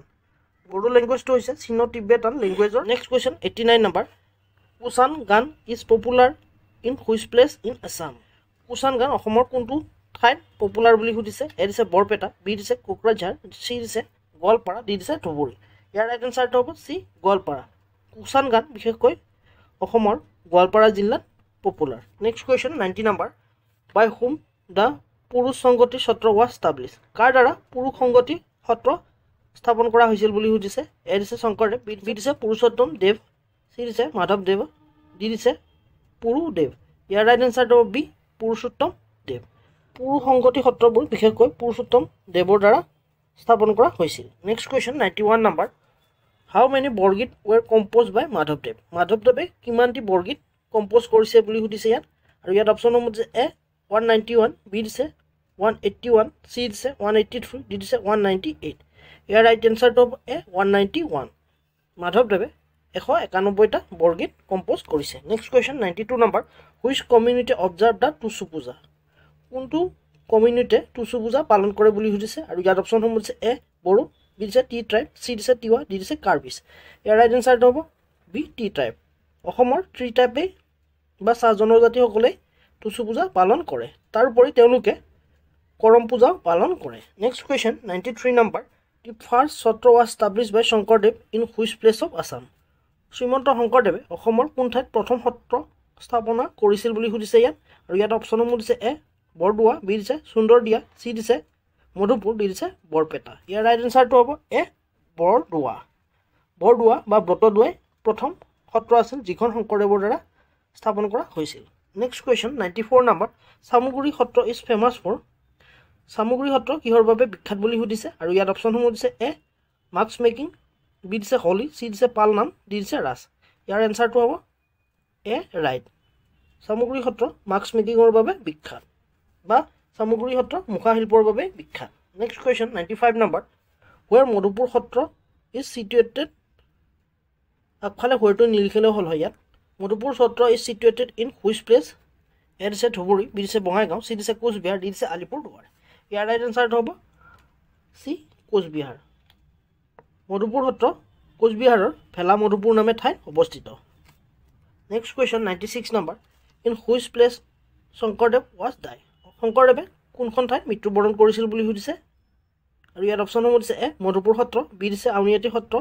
চি দিছে বৰপেটা সত্ৰ ডি দিছে গোবিন্দপুৰ সত্ৰ ইয়াৰ ৰাইট এনচাৰটো হ'ব এ মধুপুৰ সত্ৰ শংকৰদেৱে মধুপুৰ সত্ৰত ইহলীলা সম্বৰণ কৰে next question 97 number what is a হাতী হাতী কি বুলি সুধিছে ইয়াত অপশ্যনসমূহ দিছে এ প্ৰেয়াৰ হল বি দিছে লিভিং প্লেচ চি দিছে বেংকুৱেট হল ডি দিছে এন্ট্ৰেন্স ইয়াৰ ৰাইট এনচাৰটো হ'ব বি লিভিং প্লেচ হাতী হৈছে ভকত বৈষ্ণৱসকল বাস কৰা ঠাই next question 98 number Ahom king Jayadhwaj Singha establish which Satra Ahom ৰজা জয়ধ্বজ সিংহই কোনখন সত্ৰ স্থাপনা কৰিছিল বুলি দিছে আৰু ইয়াত অপশ্যনসমূহ দিছে এ আউনীআটী সত্ৰ বি দিছে পৰুৱাবাহী সত্ৰ চি দিছে দক্ষিণপাট সত্ৰ ডি দিছে গড়মূৰ সত্ৰ ইয়াৰ ৰাইট এনচাৰটো হ'ব এ আউনীআটী সত্ৰ আউনীআটী সত্ৰ হৈছে জয়ধ্বজ সিংহৰ দ্বাৰা স্থাপনা কৰা সত্ৰ next question 99 number Holi is the prime festival celebrated in which Satra of Assam অসমৰ কোনখন সত্ৰত মুখ্য উৎসৱ হিচাপে হোলি বা ফাকুৱা পালন কৰা হয় বুলি সুধিছে আৰু ইয়াত অপশ্যনসমূহ দিছে এ মধুপুৰ বি দিছে বৰপেটা চি দিছে বৰদোৱা ডি দিছে আউনীআটী ইয়াৰ ৰাইট এনচাৰটো হ'ব বি বৰপেটা সত্ৰতে হোলিক প্ৰাইম ফেষ্টিভেল হিচাপে পালন কৰা হয় next question 100 number in which district of Assam Bordowa Sattra was situated অসমৰ কোনখন জিলাত বৰদোৱা সত্ৰ অৱস্থিত বুলি সুধিছে আৰু ইয়াত অপশ্যনসমূহ দিছে এ নগাঁও বি দিছে মৰিগাঁও চি দিছে শোণিতপুৰ ডি দিছে দৰং ইয়াৰ ৰাইট এনচাৰটো হ'ব এ নগাঁও অসমৰ নগাঁও জিলাতে বৰদোৱা সত্ৰ অৱস্থিত next question 101 number Barpeta Satra was establish by Barpeta Satra কাৰ দ্বাৰা স্থাপন কৰা হৈছিল বুলি সুধিছে আৰু ইয়াত অপশ্যনসমূহ দিছে এ শংকৰদেৱ বি দিছে মথুৰা দাস বুঢ়াহাটা চি দিছে মাধৱদেৱ ডি দিছে দামোদৰ দেৱ ইয়াৰ ৰাইট এনচাৰটো হ'ব চি মাধৱদেৱৰ দ্বাৰাই বৰপেটা সত্ৰ স্থাপন কৰা question the tomb of Giyasuddin Auliya situated in which place of Assam Giyasuddin আলিয়াৰ টম্ব অসমৰ কোন ঠাইত অৱস্থিত বুলি সুধিছে আৰু ইয়াত অপশ্যনসমূহ দিছে এ শুৱালকুছি বি দিছে কৰিমগঞ্জ চি দিছে হাজো ডি দিছে ধুবুৰী ইয়াৰ ৰাইট এনচাৰটো হ'ব চি হাজো অসমৰ হাজোতে গিয়াছুদ্দিন আলিয়াৰ টম্ব অৱস্থিত next question 103 number Malini than temple is situated in which place Malini থানখন ক'ত অৱস্থিত বুলি সুধিছে আৰু ইয়াত অপশ্যনসমূহ দিছে এ অসম বি দিছে অৰুণাচল প্ৰদেশ চি দিছে ত্ৰিপুৰা ডি দিছে মণিপুৰ ইয়াৰ ৰাইট এনচাৰটো হ'ব বি অৰুণাচল প্ৰদেশতে মালিনী থানখন অৱস্থিত next question 104 number which temple ৰূপ ৱাজ মেড অফ কপাৰ তলত দিয়াবোৰৰ পৰা কোনটো মন্দিৰৰ চালিখন তামেৰে নিৰ্মিত বুলি সুধিছে এ দিছে কামাখ্যা বি দিছে অশ্বক্লান্ত চি দিছে শুক্ৰেশ্বৰ ডি দিছে তাম্ৰেশ্বৰী ইয়াৰ ৰাইট এনচাৰটো হ'ব ডি তাম্ৰেশ্বৰী মন্দিৰৰ চালিখন তামেৰে নিৰ্মিত বাবে ইয়াক তাম্ৰেশ্বৰী বুলিও কোৱা হয় নেক্সট কুৱেশ্যন 105 নম্বৰ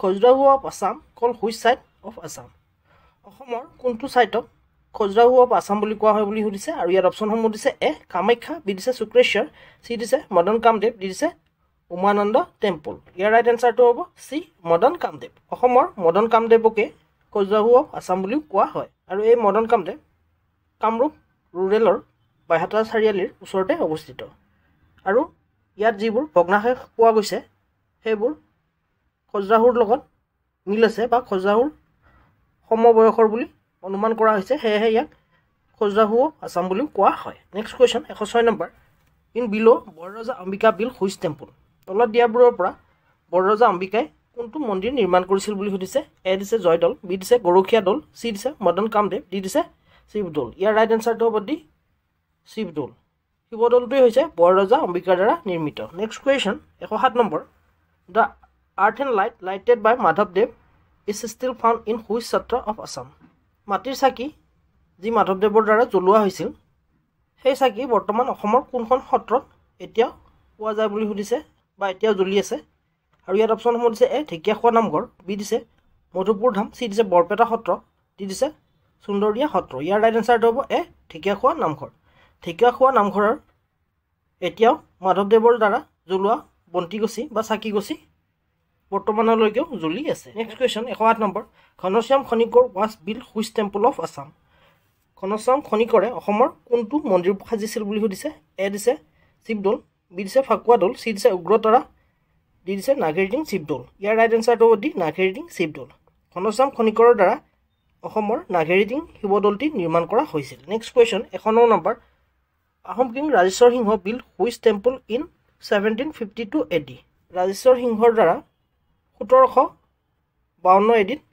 কি সাজি উলিওৱা হৈছিল বুলি সুধিছে আৰু ইয়াত অপশ্যনসমূহ দিছে এ নৱগ্ৰহ টেম্পল বি দিছে কামাখ্যা চি দিছে জয়দৌল ডি দিছে নাগেৰিটিং শিৱদৌল ইয়াৰ ৰাইট এনচাৰটো হ'ব নৱগ্ৰহ টেম্পল 1752 খ্ৰীষ্টাব্দতে ৰাজেশ্বৰ সিংহৰ দ্বাৰা নৱগ্ৰহ টেম্পলটো সাজা হৈছিল next question 110 number Jorpukhuri is a part of which historical temple Jorpukhuri কোনটো হিষ্টৰিকেল বা বুৰঞ্জীমূলক মন্দিৰৰ পাৰ্ট হয় বুলি সুধিছে এ দিছে বৈশিষ্ট্য টেম্পল বি দিছে ইয়াত দুটা বি হৈ থাকিল next B to Joydoul C to Ugratara D to Shivadol ইয়াৰ ৰাইট এনচাৰটো হ'ব চি উগ্ৰতাৰা দেৱালয়ৰে এটি অংশ হৈছে জোৰপুখুৰী আৰু যিটো বৰ্তমান গুৱাহাটীৰ উজান বজাৰত অৱস্থিত next question 111 number which Iceland call the smallest river island of the world পৃথিৱীৰ সকলোতকৈ সৰু ৰিভাৰ দ্বীপটো কি বুলি সুধিছে এ দিছে মাজুলী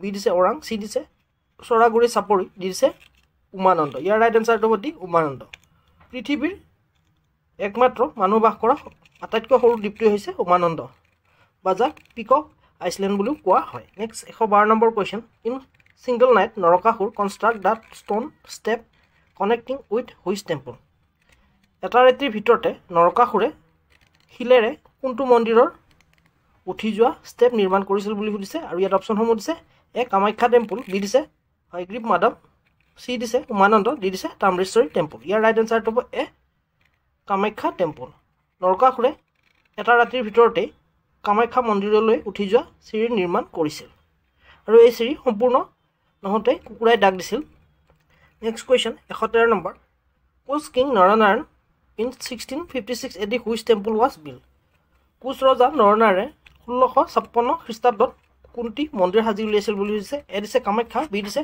নৱগ্ৰহ চি দিছে উগ্ৰতাৰা ডি দিছে শুক্ৰেশ্বৰ ইয়াৰ ৰাইট এনচাৰটো হ'ব এ কামাখ্যা 1656 খ্ৰীষ্টাব্দতে কোচ ৰজা নৰনাৰায়ণে কামাখ্যা টেম্পলটো ৰিবিল্ড কৰিছিল next question 114 number the Kamakhya temple situated in which district of Assam আৰু ইয়াত অপশ্যনসমূহ দিছে নলবাৰী বি দিছে কামৰূপ জি মানে গ্ৰাম্য চি দিছে কামৰূপ এম মানে মেট্ৰ' ডি দিছে মৰিগাঁও ইয়াৰ ৰাইট এনচাৰটো হ'ব চি কামৰূপ মেট্ৰ' গুৱাহাটীৰ বা কামৰূপ মেট্ৰ'তে কামাখ্যা টেম্পল অৱস্থিত next question 115 number the Kamakhya temple architecture call as Kamakhya মন্দিৰৰ আৰ্কিটেকচাৰটোক কি বুলি কোৱা হয় বুলি সুধিছে এ নাগাৰা বি দিছে মথুৰা চি দিছে নীলাচলী ডি দিছে গান্ধাৰা ইয়াৰ ৰাইট এনচাৰটো হ'ব চি নীলাচলী কামাখ্যা মন্দিৰৰ আৰ্কিটেকচাৰটোক নীলাচলী আৰ্কিটেকচাৰ বুলিও কোৱা হয় আৰু এই আৰ্কিটেকচাৰটো দুটা আৰ্কিটেকচাৰ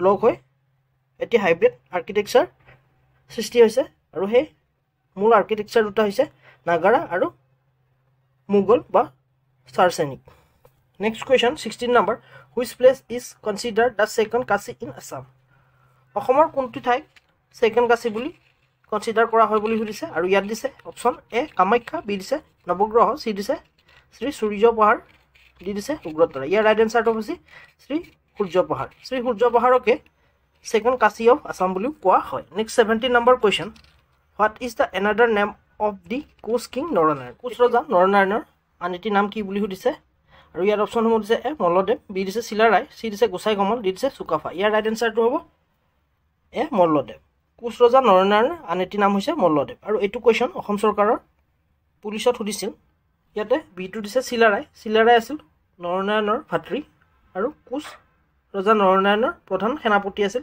গোসাই কমল আছিল তেওঁৰ জ্যেষ্ঠ ভাতৃ আৰু এই গোসাই কমলে কোচবিহাৰৰ পৰা নাৰায়ণপুৰলৈ এটি আলি নিৰ্মাণ কৰিছিল সেই আলিটিৰ নাম দিয়া হৈছিল Gosain Kamal Ali next question 18 number what is the another name of চিলাৰায়ৰ আন এটি নাম কি সুধিছে এ দিছে শুক্লধ্বজ বি দিছে মল্লদেৱ চি দিছে নৰনাৰায়ণ ডি দিছে জয়ধ্বজ ইয়াৰ ৰাইট এনচাৰটো হ'ব এ শুক্লধ্বজ কোচ সেনাপতি চিলাৰায়ৰ আন এটি নাম হৈছে Shukladhwaj next question 19 number present existing structure of Kamakhya temple was build by বৰ্তমান যিটো কামাখ্যা মন্দিৰৰ ষ্ট্ৰাকচাৰ আছে সেইটো কোনে নিৰ্মাণ কৰিছিল বুলি সুধিছে এ নৰনাৰায়ণ বি দিছে চিলাৰায় চি দিছে গোসাই কমল ডি দিছে বিশ্বসিংহ ইয়াৰ ৰাইট এনচাৰটো হ'ব এ নৰনাৰায়ণ বৰ্তমান যিটো কামাখ্যা মন্দিৰৰ ষ্ট্ৰাকচাৰ আছে সেইটো কোচ ৰজা নৰনাৰায়ণে নিৰ্মাণ কৰি উলিয়াইছিল next question 120 number Koch king Naranarayan চন অফ কোচ ৰজা নৰনাৰায়ণ কাৰ পুত্ৰ আছিল বুলি সুধিছে এ দিছে শুক্লধ্বজ বি দিছে বিশ্বসিংহ চি দিছে বলিদেৱ ডি দিছে মল্লদেৱ ইয়াৰ ৰাইট এনচাৰটো হ'ব বি বিশ্বসিংহ কোচ ৰজা নৰনাৰায়ণ হৈছে বিশ্বসিংহৰ পুত্ৰ next question 221 number Zikir and Jarigeet in Assamese language was compose by Asomiya ভাষাত জিকিৰ আৰু জাৰিগীত কোনে কম্প'জ কৰিছিল বুলি সুধিছে এ দিছে আজান ফকীৰ চাহেব বি দিছে মিৰ জুমলা চি দিছে আলী মেজ ডি দিছে পিঠু ইয়াৰ ৰাইট এনচাৰটো হ'ব এ আজান ফকীৰ চাহেব অসমীয়া ভাষাত জিকিৰ আৰু জাৰিগীত আজান ফকীৰ চাহেবে কম্প'জ কৰিছিল 121 number question Jyotichitra ban was establish in which year Jyotichitra ban কোনটো বৰ্ষত ষ্টাব্লিছ কৰা হৈছিল বুলি সুধিছে আৰু ইয়াত অপশ্যনসমূহ দিছে এ 1961 বি দিছে 1960 চি দিছে 1962 ডি দিছে 1965 ইয়াৰ ৰাইট এনচাৰটো হ'ব এ 1961 1961 চনত জ্যোতিচিত্ৰ বন গভৰ্ণমেণ্ট ষ্টুডিঅ' হিচাপে ইয়াত গুৱাহাটীৰ কাহিলীপাৰাত প্ৰতিষ্ঠা কৰা হয় আৰু 1968 চনৰ পৰা ই কাৰ্যক্ষম হৈ উঠে লগতে 1973 চনত ইয়াক গভৰ্ণমেণ্ট কণ্ট্ৰল ছ'চাইটি হিচাপে স্বীকৃতি লাভ কৰে ইয়াত চিনেমা বনাবৰ বাবে যিবোৰ সা সুবিধাৰ প্ৰয়োজন প্ৰায়বোৰ ইয়াত উপলব্ধ যেনে sound mixing studio' mobile generator van audio' record system ইত্যাদি উপলব্ধ আৰু ইয়াৰ নাম অসমীয়া চিনেমা জগতৰ পিতৃ জ্যোতিপ্ৰসাদ আগৰৱালাৰ নাম অনুসৰিয়ে ইয়াক জ্যোতিচিত্ৰ বন ৰখা হৈছে নেক্সট কুৱেশ্যন 122 নম্বৰ পকি is the birth place of which icon men পকি কোনজন আইকন মেনৰ জন্মস্থান বুলি সুধিছে আৰু ইয়াত অপশ্যনসমূহ দিছে এ বিষ্ণু ৰাভা বি দিছে লক্ষ্মীনাথ বেজবৰুৱা চি দিছে জ্যোতিপ্ৰসাদ আগৰৱালা ডি দিছে আনন্দৰাম ঢেকিয়াল ফুকন ইয়াৰ ৰাইট এনচাৰটো হ'ব চি জ্যোতিপ্ৰসাদ আগৰৱালা জ্যোতিপ্ৰসাদ আগৰৱালাৰে জন্মস্থান হৈছে পকি পকি হৈছে এটি ঘৰ আৰু ই তেজপুৰৰ প্ৰথমটি পকী ঘৰ সেয়েহে ইয়াক পকি নামেৰে নামাকৰণ কৰা হৈছে আৰু ইয়াক জ্যোতিপ্ৰসাদ আগৰৱালাৰ ককাক হৰিবিলাস আগৰৱালাই নিৰ্মাণ কৰিছিল আৰু বৰ্তমান ইয়াক জ্যোতিপ্ৰসাদ আগৰৱালাৰ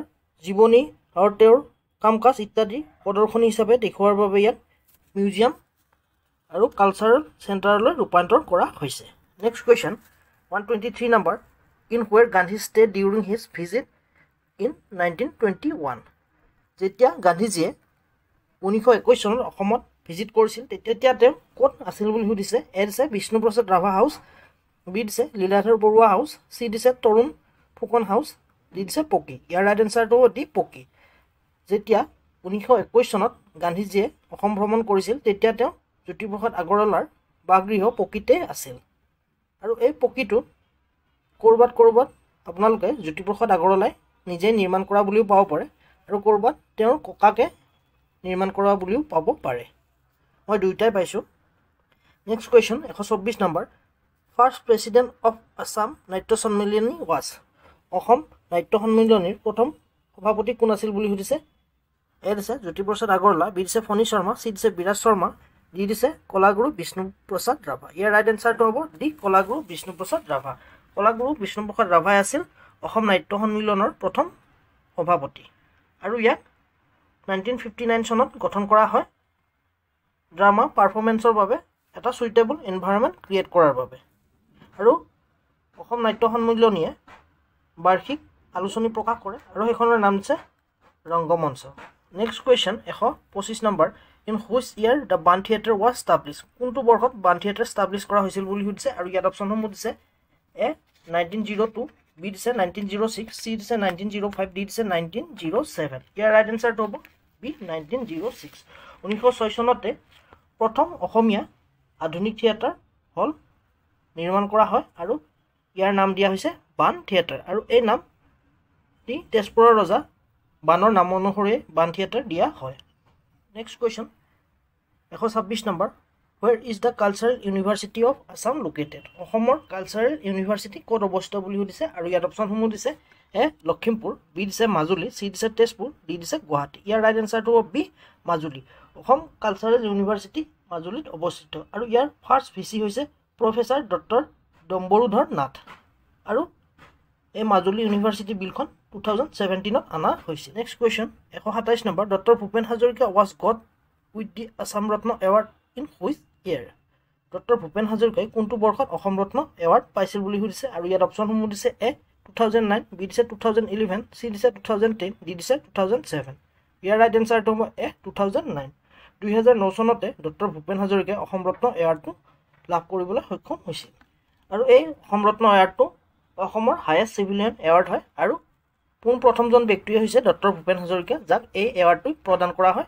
আৰু এই এৱাৰ্ডটি 2009 চনৰ পৰা প্ৰদান কৰা হয় next question 128 number in which year doctor Bhupen Hazarika confer with the Bharat Ratna award কোনটো বৰ্ষত ডক্টৰ ভূপেন হাজৰিকাক ভাৰত ৰত্ন এৱাৰ্ডেৰে সন্মানিত কৰা হৈছিল বুলি সুধিছে আৰু ইয়াৰ অপশ্যনসমূহ দিছে এ 2019 বি দিছে 2011 চি দিছে 2010 ডি দিছে 2012 ইয়াৰ ৰাইট এনচাৰটো হ'ব এ 2019 ইয়াত এনচাৰ অপশ্যনটো লিখোঁতে ভুল হৈ আছে এটো হ'ব 2019 আৰু এই এৱাৰ্ডটি মৰণোত্তৰভাৱে তেওঁক দিয়া হয় তেওঁৰ হৈ এই বঁটাটি তেওঁৰ পুত্ৰ তেজ হাজৰিকাই গ্ৰহণ কৰে তাৰ উপৰি তেওঁ পদ্মবিভূষণ 2012 চনত অসম ৰত্ন 2009 চনত পদ্মভূষণ 2001 চনত পদ্মশ্ৰী 1977 চনত দাদা চাহেব ফালকে এৱাৰ্ড 1992 চনত সংগীত নাটক একাডেমি ফেলোশ্বিপ ইন 2008 লাভ কৰে next question 129 number doctor Bhupen Hazarika confer with Dada Saheb Phalke award in which year Dada Saheb Phalke award doctor Bhupen হাজৰিকাই কোনটো বৰ্ষত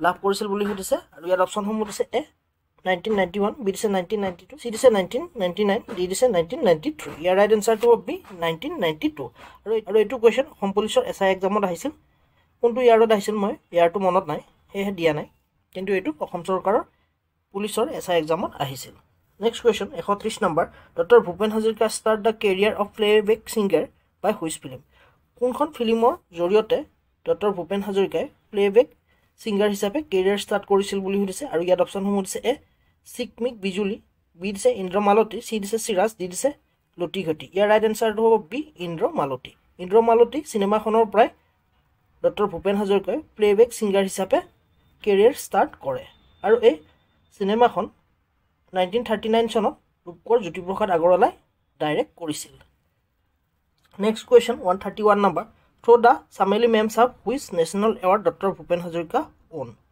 চামেলি মেম চাহাব চিনেমাখনৰ পৰা ডক্টৰ ভূপেন হাজৰিকাই কি এৱাৰ্ড লাভ কৰিবলৈ সক্ষম হৈছিল বুলি সুধিছে এ দিছে বেষ্ট মিউজিক ডাইৰেক্টৰ বি দিছে বেষ্ট ডাইৰেক্টৰ চি দিছে বেষ্ট কম্পোজাৰ ডি দিছে বেষ্ট লিৰিষ্ট ইয়াৰ ৰাইট এনচাৰটো হ'ব এ বেষ্ট মিউজিক ডাইৰেক্টৰ চামেলি মেম চাহাব চিনেমাখনৰ বাবে ডক্টৰ ভূপেন হাজৰিকাই বেষ্ট মিউজিক ডাইৰেক্টৰ এৱাৰ্ডটো লাভ কৰিবলৈ সক্ষম হৈছিল আৰু এই চামেলি মেম চাহাবটোৱে হৈছে সেই ফিল্মখনৰ টাইটেল ছং আৰু যিটো ডক্টৰ ভূপেন হাজৰিকাৰ দ্বাৰা ৰচনা কৰা হৈছিল আৰু তেওঁৰ দ্বাৰাই মিউজিক দিয়াও হৈছিল next question 132 number which constituency doctor Bhupen Hazarika represent in assembly election Assam বিধানসভাত ডক্টৰ ভূপেন হাজৰিকাই কোনটো সমষ্টিৰ পৰা প্ৰতিনিধিত্ব কৰিছে বুলি সুধিছে এ দিছে নাওবৈচা বি দিছে গুৱাহাটী চি দিছে বিহপুৰীয়া ডি দিছে নাৰায়ণপুৰ ইয়াৰ ৰাইট এনচাৰটো হ'ব এ নাওবৈচা সমষ্টিৰ পৰাই ডক্টৰ ভূপেন হাজৰিকাই অসম বিধানসভাত প্ৰতিনিধিত্ব কৰিছিল বা নিৰ্বাচিত হৈ আহিছিল next question 133 number in which year doctor Bhupen হাজৰিকাই কনফাৰ উইথ সংগীত নাটক একাডেমি এৱাৰ্ড কোনটো বৰ্ষত ডক্টৰ ভূপেন হাজৰিকাই সংগীত নাটক একাডেমি এৱাৰ্ডেৰে সন্মানিত কৰা হৈছিল বুলি সুধিছে আৰু ইয়াত অপশ্যনসমূহ দিছে এ 1987 বি দিছে 1989 ডি দিছে 1988 ডি দিছে 1990 ইয়াৰ ৰাইট এনচাৰটো হ'ব এ 1987 অৰ্থাৎ 1987 চনতে ডক্টৰ ভূপেন হাজৰিকাক সংগীত নাটক একাডেমি এৱাৰ্ডেৰে সন্মানিত কৰা হৈছিল আৰু ইয়াতে আপোনালোকে সংগীত নাটক একাডেমি ফেলোশ্বিপটো মনত ৰাখিব সেইটো 2008 চনত দিয়া হৈছিল তেওঁ next question 134 number From which university Dr. Bhupen Hazarika complete his research? কোনখন ইউনিভাৰ্চিটিৰ পৰা ডক্টৰ ভূপেন হাজৰিকাই তেওঁৰ ৰিচাৰ্চ কমপ্লিট কৰিছিল বুলি সুধিছে আৰু ইয়াত দিছে অপশ্যনসমূহ এ অক্সফৰ্ড ইউনিভাৰ্চিটি বি দিছে কলম্বিয়া ইউনিভাৰ্চিটি চি দিছে কেম্ব্ৰিজ ইউনিভাৰ্চিটি ডি দিছে চিকাগো ইউনিভাৰ্চিটি ইয়াৰ ৰাইট এনচাৰটো হ'ব বি কলম্বিয়া ইউনিভাৰ্চিটিৰ পৰাই ডক্টৰ ভূপেন হাজৰিকাই তেওঁৰ ৰিচাৰ্চৰ প্ৰজেক্টটি সম্পূৰ্ণ কৰিছিল নেক্সট কুৱেশ্যন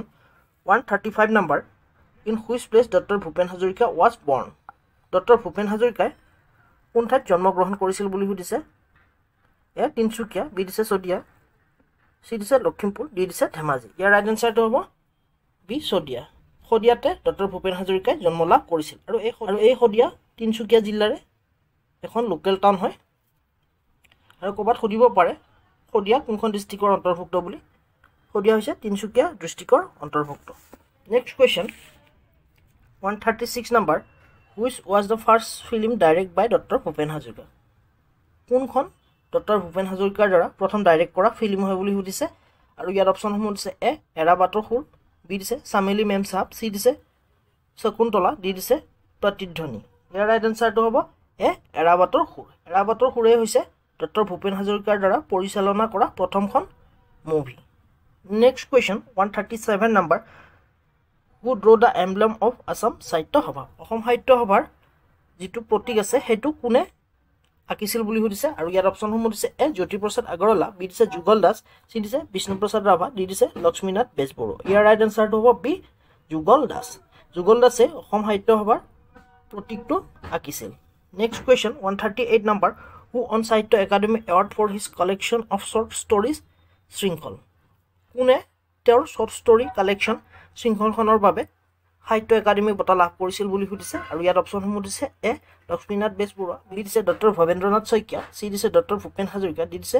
হৰে কৃষ্ণ ডেকা ইয়াৰ ৰাইট এনচাৰটো হ'ব বি ডক্টৰ ভৱেন্দ্ৰনাথ শইকীয়াই তেওঁৰ শ্বৰ্ট ষ্টৰি কালেকশ্যন যিখনৰ নাম শৃংখল আৰু ইয়াৰ বাবে তেওঁ সাহিত্য একাডেমি বঁটা লাভ কৰিবলৈ সক্ষম হৈছিল next question 139 number who wrote the poetry collection মোৰ যে কিমান হেঁপাহ কবিতা সংকলন মোৰ যে কিমান হেঁপাহ কোনে ৰচনা কৰিছিল বুলি সুধিছে এ খগেন মহন্ত বি দিছে কেশৱ মহন্ত চি দিছে লক্ষ্মীনাথ বেজবৰুৱা ডি দিছে দীপালী বৰঠাকুৰ ইয়াৰ ৰাইট এনচাৰটো হ'ব বি কেশৱ মহন্তই মোৰ যে কিমান হেঁপাহ পোয়েট্ৰি কালেকশ্যনখন লিখিছিল next question 140 number who was the first female artist of Assamese film who play the roll of Joymoti প্ৰথম অসমীয়া ফিল্ম জয়মতী আৰু ইয়াত অভিনয় কৰা মহিলাগৰাকীৰ নাম সুধিছে জয়মতীৰ ৰোলত ইয়াৰ অপশ্যনসমূহ দিছে এ স্নেহা বৰা বি দিছে হেমলতা বৰুৱা চি দিছে আইদেউ সন্দিকৈ ডি দিছে ডালিমী ফুকন ইয়াৰ ৰাইট এনচাৰটো হ'ব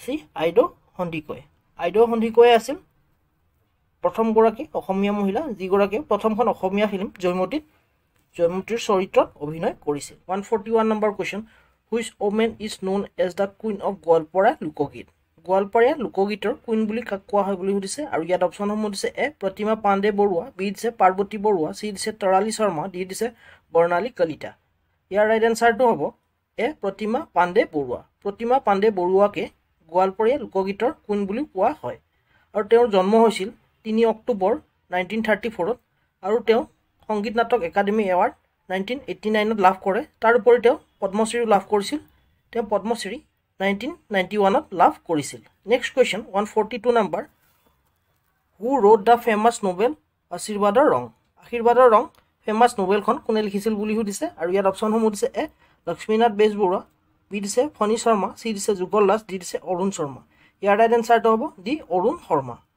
অৰুণ শৰ্মাই ফেমাছ নভেল আশীৰ্বাদৰ ৰং লিখিছিল আৰু এই উপন্যাসখন হৈছে সামাজিক ভিত্তিক এখন সুন্দৰ উপন্যাস আৰু এইখন আছাম বুক ট্ৰাষ্টে পাব্লিছ কৰিছিল আৰু এই বুকখনৰ বাবে 1998 সাহিত্য একাডেমী বঁটা লাভ কৰিবলৈ সক্ষম হয়।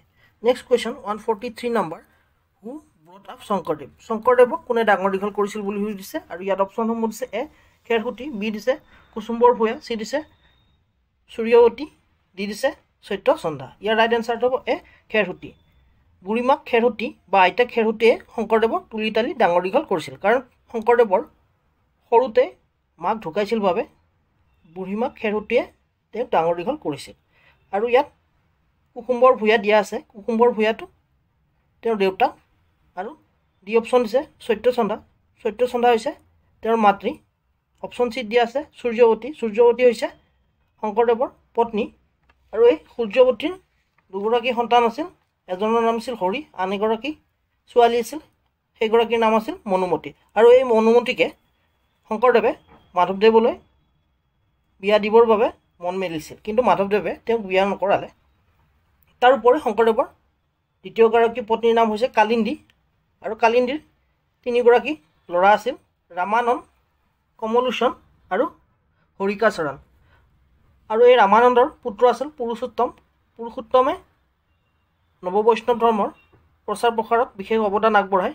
তাৰোপৰি হৰিকাচৰণৰ এগৰাকী পুত্ৰ আছিল, তেওঁৰ নাম আছিল Chaturbhuj. 144 number question, what is Adipan of Sankardev? শংকৰদেৱৰ আদিপন কি বুলি সুধিছে? অপশ্যনসমূহ দিছে ইয়াত এ এন অংকীয়া ধৰ্ম, বি দিছে স্পিৰিচুৱেল বুক, চি দিছে সূৰ্যৱতী, ডি দিছে সত্যচন্ধা। ইয়াৰ ৰাইট এনচাৰটো হ'ব বি স্পিৰিচুৱেল বুক। অনাদিপতন শংকৰদেৱৰ spiritual book. Next question 145 number, how many Ankiya Naat were written by Srimanta Sankardev? Srimanta শংকৰদেৱে কিমানখন অংকীয়া নাট লিখিছিল বুলি সুধিছে আৰু ইয়াত অপশ্যনসমূহ দিছে এ 6, বি দিছে 5, চি দিছে 7, ডি দিছে 8। ইয়াৰ ৰাইট এনচাৰটো হ'ব, একচুৱেলি ৰাইট কোনটো হ'ব ময়ো ভালকৈ নাজানো, কাৰণ ক'ৰবাত 6খন বুলি পাইছোঁ আৰু ক'ৰবাত 9খন বুলি পাইছোঁ। য'ত 6খন পাইছিলোঁ তাতে দিছে পত্নী প্ৰসাদ, কালিয়া দমন, ৰুক্মিণী হৰণ, পাৰিজাত হৰণ, কেলি গোপাল আৰু ৰাম বিজয় বুলি 6খন পাইছিলোঁ। আৰু য'ত 9খন পাইছিলোঁ তাতে সিংহ যাত্ৰা, যিখন বৰ্তমান হেৰাইছে, পত্নী প্ৰসাদ, জন্মযাত্ৰাখনো হেৰাইছে, পাৰিজাত হৰণ, কালিয়া দমন, ৰুক্মিণী হৰণ, কেলি গোপাল, শ্ৰীৰামা বিজয় আৰু কংসবধ, আৰু এই কংসবধখনো হৰাইছে। গতিকে ইয়াৰ কোনটো ৰাইট হ'ব ময়ো সঠিককৈ নাজানো, আপোনালোকে যদি জানে পাৰিলে কমেণ্ট কৰি জনাবচোন। Next question 146 number, who ৰট ভোগজাৰা? কোনে ভোগজাৰা লিখিছিল বুলি সুধিছে?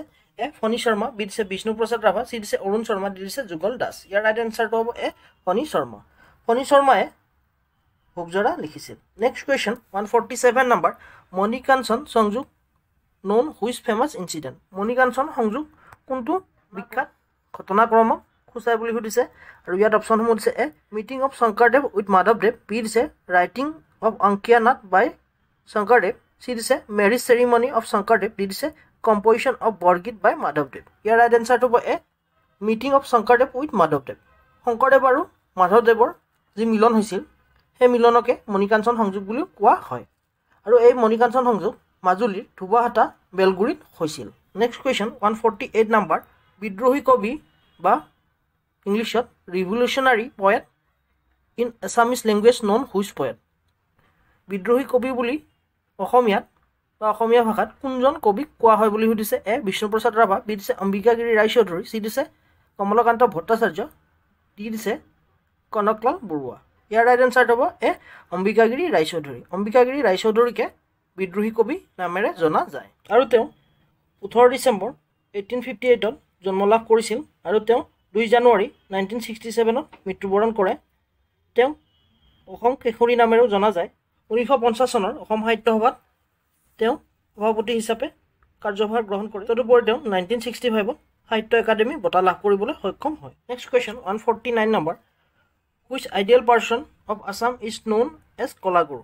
অসমৰ কোনজন আইডিয়েল বা আদৰ্শৱান পুৰুষক কলাগুৰু নামেৰে জনা যায় বুলি সুধিছে এ দিছে জ্যোতিপ্ৰসাদ আগৰৱালা বি দিছে ডক্টৰ ভূপেন হাজৰিকা চি দিছে বিষ্ণুপ্ৰসাদ ৰাভা ডি দিছে ফণী শৰ্মা ইয়াৰ ৰাইট এনচাৰটো হ'ব চি বিষ্ণুপ্ৰসাদ ৰাভা বিষ্ণুপ্ৰসাদ ৰাভাকে কলাগুৰু নামেৰে জনা যায় আৰু তেওঁ 31 জানুৱাৰী 1909 চনত ঢাকাত জন্মগ্ৰহণ কৰিছিল তেতিয়া ঢাকা ব্ৰিটিছ ইণ্ডিয়াৰ পাৰ্ট আছিল আৰু বেংগল প্ৰেছিডেন্সিৰ এটা অংশ আছিল আৰু তেওঁ ৰিভলিউচনাৰী কমিউনিষ্ট পাৰ্টি ইণ্ডিয়া 1945ত জইন কৰিছিল তাৰোপৰি তেওঁ এটা শ্লোগান দিছিল হালজাৰ মাটিটাৰ আৰু তেওঁ এই শ্লোগানৰ ওপৰত ভিত্তি কৰি প্ৰায় 250 বিঘা মাটি খেতিয়কক দান কৰিছিল আৰু এই মাটি তেজপুৰত দান কৰিছিল বৰ্তমান তেজপুৰ ইউনিভাৰ্চিটি যিখন ঠাইত অৱস্থিত সেই ঠাইখনেই তেওঁ দান কৰিছিল আৰু তেওঁ 1969ত তেজপুৰৰ পৰা MLA হিচাপে নিৰ্বাচিত হৈছিল 20 জুন 1969ত 60 বছৰ বয়সত তেওঁ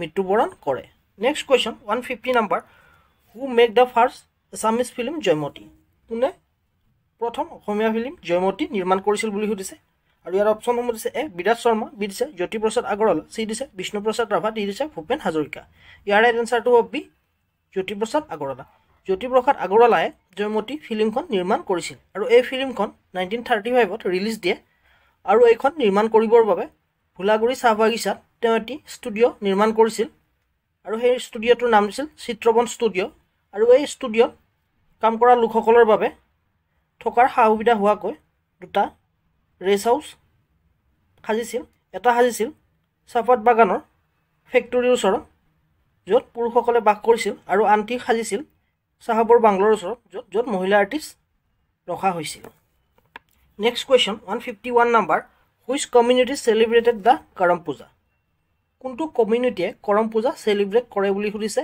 আৰু ইয়াৰ অপশ্যনসমূহ দিছে এ কাৰ্বি পিপল বি দিছে টি ট্ৰাইব কমিউনিটি চি দিছে ডিমাচা ডি দিছে বড়ো ইয়াৰ ৰাইট এনচাৰটো হ'ব বি টি ট্ৰাইব কমিউনিটিয়ে কৰম পূজা পালন কৰে আৰু এই কৰম পূজা তেওঁলোকে হাৰ্ভেষ্ট ফেষ্টিভেল হিচাপে পালন কৰে তাৰোপৰি কাৰ্বিসকলে ৰংকেকৰ ফেষ্টিভেল পালন কৰে বড়োসকলে খেৰাই পূজা বৈশাগু ইত্যাদি পালন কৰে নেক্সট কুৱেশ্যন 152 নাম্বাৰ এছামিজ চৰাই is made of which metal শৰাইখন বা এছামিজ চৰাই কি মেটেলেৰে সাজি উলিয়াই বুলি সুধিছে আৰু ইয়াৰ অপশ্যনসমূহ দিছে এ বেল মেটেল বি দিছে ব্ৰাছ মেটেল চি দিছে এলুমিনিয়াম ডি দিছে জিংক ইয়াৰ ৰাইট এনচাৰটো হ'ব বি ব্ৰাছ মেটেল অসমীয়া শৰাই ব্ৰাছ মেটেলেৰে তৈয়াৰী কৰা হয় নেক্সট কুৱেশ্যন 153 নাম্বাৰ জাপি is regard S A symbol জাপি কিহৰ চিম্বল হিচাপে দিয়া হয় বুলি সুধিছে আৰু ইয়াত দিছে অপশ্যনসমূহ এ ৰেছপেক্ট বি দিছে লাভ চি দিছে পিচ ডি দিছে প্ৰস্পেৰিটি ইয়াৰ ৰাইট এনচাৰটো হ'ব A respect next question 154 number Aronai is a traditional cloth of which community Aronai কোনটো কমিউনিটিৰ ট্ৰেডিশ্যনেল ক্লথ হয় বুলি সুধিছে আৰু ইয়াৰ অপশ্যনসমূহ দিছে এ বড়ো বি দিছে ৰাভা চি দিছে কাৰ্বি ডি দিছে ডিমাচা ইয়াৰ ৰাইট এনচাৰটো হ'ব এ বড়ো বড়োসকলৰ যিখন ডিঙিত লোৱা গামোচাৰ সদৃশ আছে সেইখনক আৰণাই বুলি কোৱা হয় তাৰোপৰি বড়ো মহিলাসকলে দখনা পৰিধান কৰে ইয়াত সুধিব পাৰে কোনটো জনজাতিয়ে কি পৰিধান কৰে বা তেওঁলোকৰ ট্ৰেডিশ্যনেল ড্ৰেছ কি বুলি সুধিব পাৰে মনত ৰাখিব next question 155 number who is the founder of Bhortal নৃত্যৰ ফাউণ্ডাৰ কোন বুলি সুধিছে আৰু ইয়াৰ অপশ্যনসমূহ দিছে এ শ্ৰীমন্ত শংকৰদেৱ বি দিছে নৰাহৰি বুঢ়া ভকত চি দিছে ভূপেন হাজৰিকা ডি দিছে মাধৱদেৱ ইয়াৰ ৰাইট এনচাৰটো হ'ব বি নৰাহৰি বুঢ়া ভকত অৰ্থাৎ নৰাহৰি বুঢ়া ভকতেই ভোৰতাল নৃত্য সৃষ্টি কৰিছিল নেক্সট কুৱেশ্যন 156 নাম্বাৰ দেওধানী নৃত্য is perform in which temple Deodhani নৃত্য কোনটো মন্দিৰত পাৰফৰ্ম কৰে বুলি সুধিছে আৰু ইয়াৰ অপশ্যনসমূহ দিছে দৌল গোবিন্দ টেম্পল বি দিছে উগ্ৰতাৰা দেৱালয় চি দিছে কামাখ্যা টেম্পল ডি দিছে শুক্ৰেশ্বৰ টেম্পল ইয়াৰ ৰাইট এনচাৰটো হ'ব চি কামাখ্যা টেম্পল দেওধানী নৃত্য কামাখ্যা মন্দিৰত পাৰফৰ্ম কৰা হয় নেক্সট কুৱেশ্যন 157 নাম্বাৰ দেওধানী নৃত্য ইজ এছ'চিয়েট উইথ এ দিছে হনুমান বি দিছে মা মনসা চি দিছে ৰাম ডি দিছে মহাদেৱ ইয়াৰ ৰাইট এনচাৰটো হ'ব একচুৱেলি মই ক'ৰবাত হনুমান বুলি পাইছিলোঁ কোনটো সঠিক নাজানো আপোনালোকে পাৰিলে বা জানিলে কমেণ্ট কৰি জনাবচোন মই যোৱা বছৰ আছাম ট্ৰিবিউন পঢ়োঁতে হনুমান বুলি পাইছিলোঁ next question 158 number the Bhortal nritya is originate from which place Bhortal নৃত্য কোনখন ঠাইৰ পৰা উৎপত্তি হৈছে বুলি সুধিছে আৰু ইয়াৰ অপশ্যনসমূহ দিছে এ মধুপুৰ বি দিছে মাজুলী চি দিছে বৰপেটা ডি দিছে বৰদোৱা ইয়াৰ ৰাইট এনচাৰটো হ'ব চি বৰপেটা সত্ৰতে বা বৰপেটাৰ পৰাই ভোৰতাল নৃত্যৰ উৎপত্তি হৈছিল next question 159 number in which year Shillong Guwahati station of AIR was established? AIR full meaning to is All India Radio. Your option is A 1946, B is 1947, C is 1948, D is 1949. Your right answer to C 1948 চন অৰ্থাৎ C হ'ব ইয়াৰ right answer. 1948 চনতে গুৱাহাটী শিলঙৰ গুৱাহাটী শাখা all India ৰেডিঅ'ৰ ইনগ্ৰেট কৰে আৰু এই all India ৰেডিঅ'ৰ ষ্টেচনটো 1 জুলাই 1948 মুকলি কৰে. Next question 160 number which is the first private television channel in Assam? তলত দিয়াবোৰৰ পৰা অসমৰ কোনটো প্ৰাইভেট টিভি চেনেল সুধিছে আৰু ইয়াৰ অপশ্যনসমূহ দিছে এ নিউজ লাইভ, বি দিছে এনি টিভি, চি দিছে DY 365, ডি দিছে প্ৰাগ নিউজ. ইয়াৰ ৰাইট এনচাৰটো হ'ব এনি টিভি. এনি টিভি বা নৰ্থ ইষ্ট টিভি আছিল অসমৰ প্ৰথমটো টিভি চেনেল যা 2001 চনত ষ্টাব্লিছ কৰা হয়. পিছলৈ ইয়াৰ নাম নিউজ লাইভ কৰা হৈছে. 161 number question who was the first editor of Orunodoi? অৰুণোদয়ৰ প্ৰথম এডিটৰ কোন বুলি সুধিছে আৰু ইয়াত অপশ্যনসমূহ দিছে এ অ' টি কাটাৰ, বি দিছে নৰ্থন ব্ৰাউন, চি দিছে ফেডৰিক কটন, ডি দিছে ৰাধা গোবিন্দ বৰুৱা. ইয়াৰ ৰাইট এনচাৰটো হ'ব বি নাথন ব্ৰাউন. নাথন ব্ৰাউনে আছিল প্ৰথম এডিটৰ অৰুণোদয় মেগাজিনখনৰ আৰু এইখন এখন মান্থলি মেগাজিন যিখন শিৱসাগৰৰ পৰা জানুৱাৰীৰ 1846 অসমীয়া ভাষাত প্ৰকাশ কৰে. প্ৰথমতে এই মেগাজিনখনৰ মুখ্য উদ্দেশ্য আছিল খ্ৰীষ্টানীতি প্ৰচাৰ কৰা, কিন্তু পিছলৈ এখন ছেকুলাৰ নিউজ হিচাপে বা ছেকুলাৰ নিউজ পাব্লিছ কৰাৰ বাবে চেষ্টা কৰে. Next question 162 number the first printed news paper in Assam was? প্ৰথম অসমীয়া প্ৰিণ্টেড নিউজ পেপাৰ কি বুলি সুধিছে? এ দিছে অৰুণোদয়, বি দিছে দৈনিক অসম, চি দিছে অসম ত্ৰিবুন, ডি দিছে প্ৰতিদিন. ইয়াৰ ৰাইট এনচাৰটো এ অৰুণোদয়. অৰুণোদয় হৈছে প্ৰথমখন প্ৰিণ্টেড নিউজ পেপাৰ বা মেগাজিন আৰু ইয়াত অপশ্যন চি দিছে আছাম ত্ৰিবুন. আছাম ত্ৰিবুনখন 4 আগষ্ট 1939 পৰা ইয়াত প্ৰকাশ কৰা হয় গুৱাহাটীৰ পৰা আৰু ইয়াৰ ফাউণ্ডাৰ আছিল Radha Gobinda Barua. Next question 163 number which was the second news paper publish in Assamese language? Asomiya ভাষাত প্ৰকাশ কৰা ছেকেণ্ডখন বাতৰি কাকতৰ নাম কি সুধিছে? এ দিছে আমাৰ অসম, বি দিছে দৈনিক অসম, চি দিছে আছাম বিলাসিনী, ডি দিছে আছাম বন্ধু. ইয়াৰ ৰাইট এনচাৰটো হ'ব চি দ্য আছাম বিলাসিনী. অসম বিলাসিনীখনেই হৈছে ছেকেণ্ডখন নিউজ পেপাৰ যিখন অসমীয়া ভাষাত প্ৰকাশ কৰা হৈছিল. Next question 164 number which was first Assamese magazine was publish from Kolkata? কোনখন প্ৰথম মেগাজিন যিখন কলিকতাৰ পৰা পাব্লিছ কৰা হৈছিল বুলি সুধিছে আৰু ইয়াত অপশ্যনসমূহ দিছে এ জোনাকী, বি দিছে নন্দিনী, চি দিছে বাঁহী, ডি দিছে বিজুলী. ইয়াৰ ৰাইট এনচাৰটো হ'ব এ জোনাকী. জোনাকী মেগাজিনখনে কলিকতাৰ পৰা পোনপ্ৰথমে প্ৰকাশ কৰা হয় আৰু এইখন 1889 চনত প্ৰকাশ কৰে আৰু এইখন প্ৰকাশ কৰে অসমীয়া ভাষা উন্নতি সাধনী সভাই আৰু এইখনৰ প্ৰথম এডিটৰ আছিল চন্দ্ৰকুমাৰ আগৰৱালা আৰু সেই সময়ত চন্দ্ৰকুমাৰ আগৰৱালাই কলকাতাৰ প্ৰেচিডেঞ্চি কলেজত ষ্টুডেণ্ট আছিল আৰু তেওঁ তাতেই বা সেই সময়তে এই মেগাজিনখনৰ এডিটৰ হয়. Next question 165 number who was the first and founding editor of দৈনিক অসম? দৈনিক অসম কাকতখনৰ কোন ফাউণ্ডিং এডিটৰ বুলি সুধিছে? ইয়াত এ দিছে চন্দ্ৰপ্ৰসাদ শইকীয়া, বি দিছে কীৰ্তিনাথ হাজৰিকা, চি দিছে দেৱেন্দ্ৰনাথ শৰ্মা, ডি দিছে ৰাধা গোবিন্দ বৰুৱা. ইয়াৰ ৰাইট এনচাৰটো হ'ব বি কীৰ্তিনাথ হাজৰিকা. কীৰ্তিনাথ হাজৰিকা হৈছে ফাৰ্ষ্ট আৰু ফাউণ্ডিং এডিটৰ দৈনিক অসমৰ আৰু এইখন পোনপ্ৰথমে প্ৰকাশ পায় 1965 চনৰ 4 আগষ্ট তাৰিখে. Next question 166 number the first daily Assamese news paper was? কোনখন প্ৰথম অসমীয়া ডেইলি নিউজ পেপাৰ সুধিছে ইয়াত আৰু ইয়াৰ অপশ্যনসমূহ দিছে এ আছাম বান্তি, বি দিছে দৈনিক বাতৰি, চি দিছে অসমীয়া প্ৰতিদিন, ডি দিছে দৈনিক অসম. ইয়াৰ ৰাইট এনচাৰটো হ'ব দৈনিক বাতৰি অৰ্থাৎ বি হ'ব ইয়াৰ ৰাইট এনচাৰ আৰু এইখন ফাৰ্ষ্ট পাব্লিছ কৰা হয় 12 আগষ্ট 1935 আৰু ইয়াক যোৰহাটৰ পৰা পাব্লিছ কৰা হয় আৰু এইখন পাব্লিছ কৰে শিৱপ্ৰসাদ বৰুৱাই আৰু ইয়াৰ এডিটৰ আছিল নীলমণি ফুকন আৰু এইখন যোৰহাট চহৰৰ পৰা 8 কিলোমিটাৰ দূৰত থকা ঠেঙাল ভৱনৰ পৰা ইয়াক প্ৰকাশ কৰা হয়. Next question 167 number who was the founder and chief editor of famous Assamese magazine Prantik? কোন ফাউণ্ডিং বা ফাউণ্ডাৰ আৰু চিফ এডিটৰ আছিল বুলি সুধিছে অসমীয়া মেগাজিন প্ৰান্তিক? ইয়াৰ অপশ্যনসমূহ দিছে এ ডক্টৰ ভৱেন্দ্ৰনাথ শইকীয়া, বি দিছে সূৰ্য হাজৰিকা, চি দিছে ডক্টৰ নগেন শইকীয়া, ডি দিছে ডক্টৰ হীৰেণ গোহাঁই.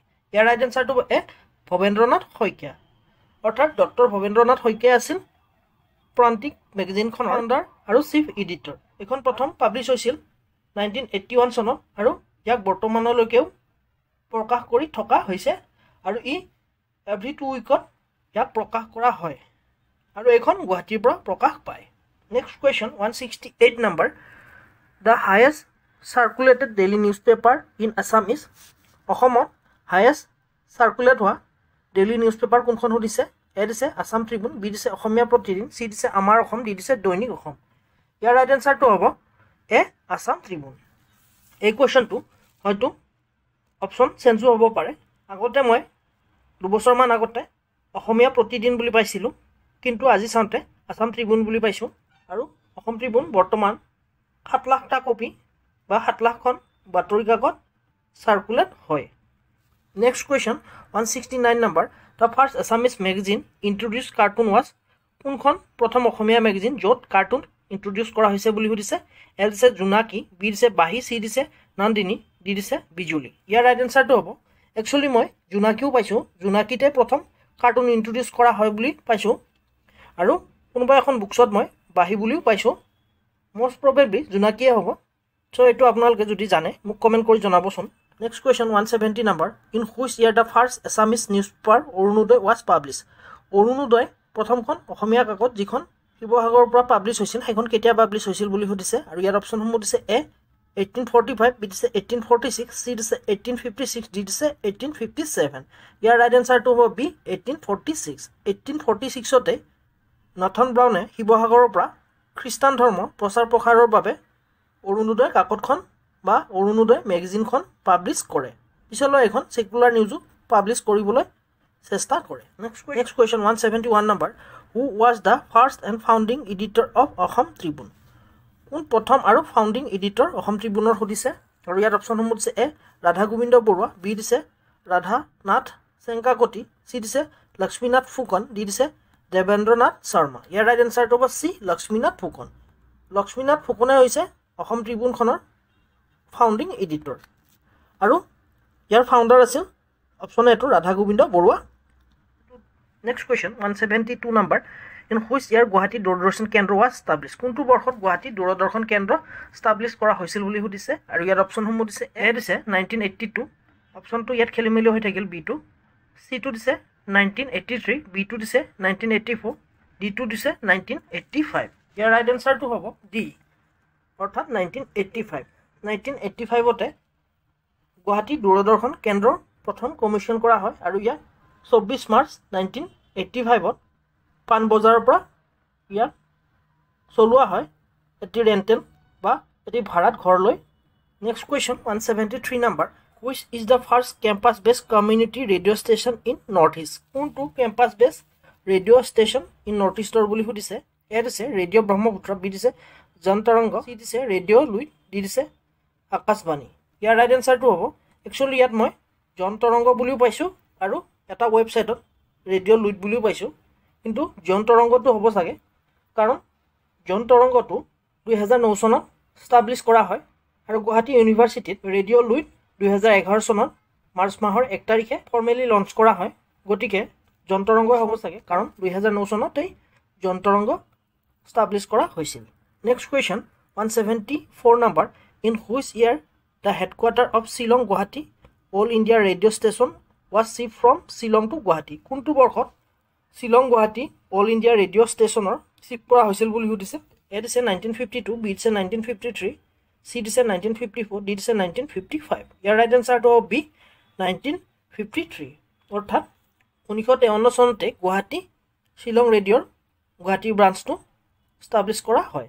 পিছলৈ যেতিয়া 1972 চনত অসমৰ ৰাজধানী শ্বিলঙৰ পৰা দিছপুৰলৈ লৈ অহা হয় তেতিয়া ইয়াৰ সম্পূৰ্ণ হেডকোৱাৰ্টাৰ গুৱাহাটীৰ চানমাৰীত শ্বিফ্ট কৰে। Next question 175 number in 1939 which Assamese film made by Jyotiprasad Agarwala.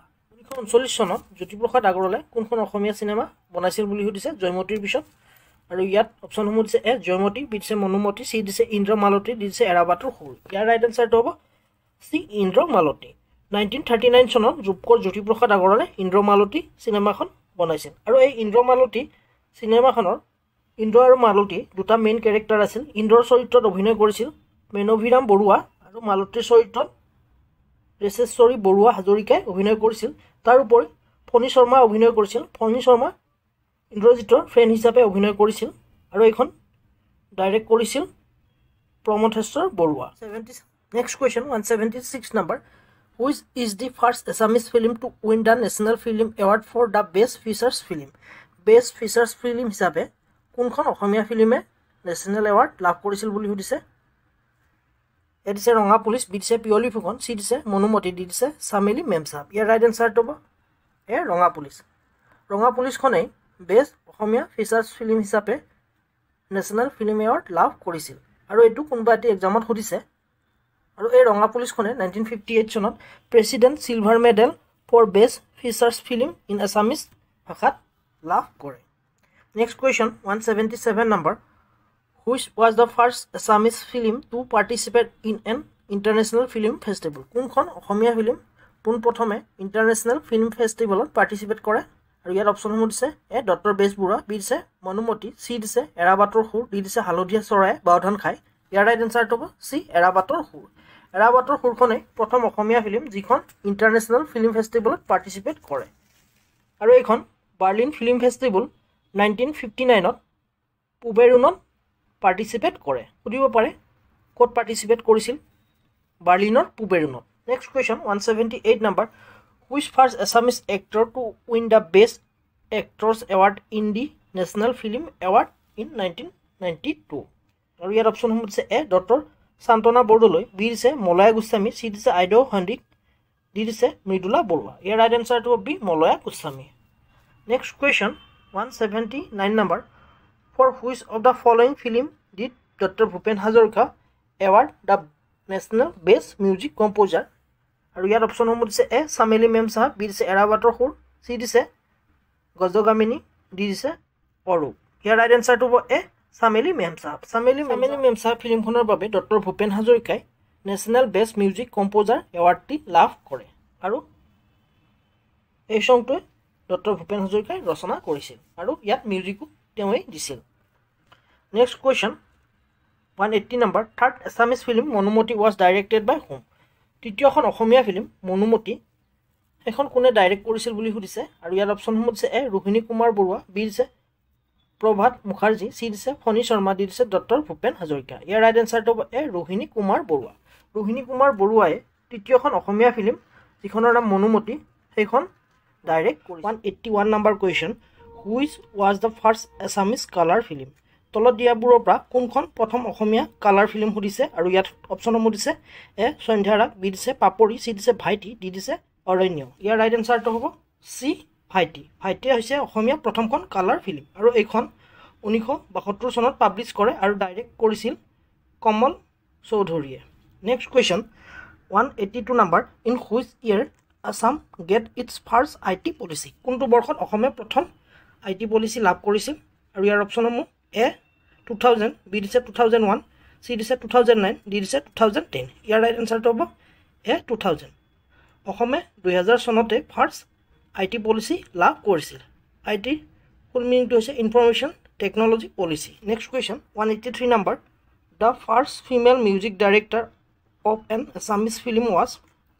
অসমীয়া ফিল্মৰ প্ৰথমজন মহিলা মিউজিক ডাইৰেক্টৰ কোন বুলি সুধিছে আৰু ইয়াৰ অপশ্যনসমূহ দিছে এ মৃদুলা বৰুৱা, বি দিছে মনীষা হাজৰিকা, চি দিছে আইদেউ সন্দিক, ডি দিছে মলয়া গোস্বামী। ইয়াৰ ৰাইট এনচাৰটো হ'ব চি আইদেউ সন্দিক।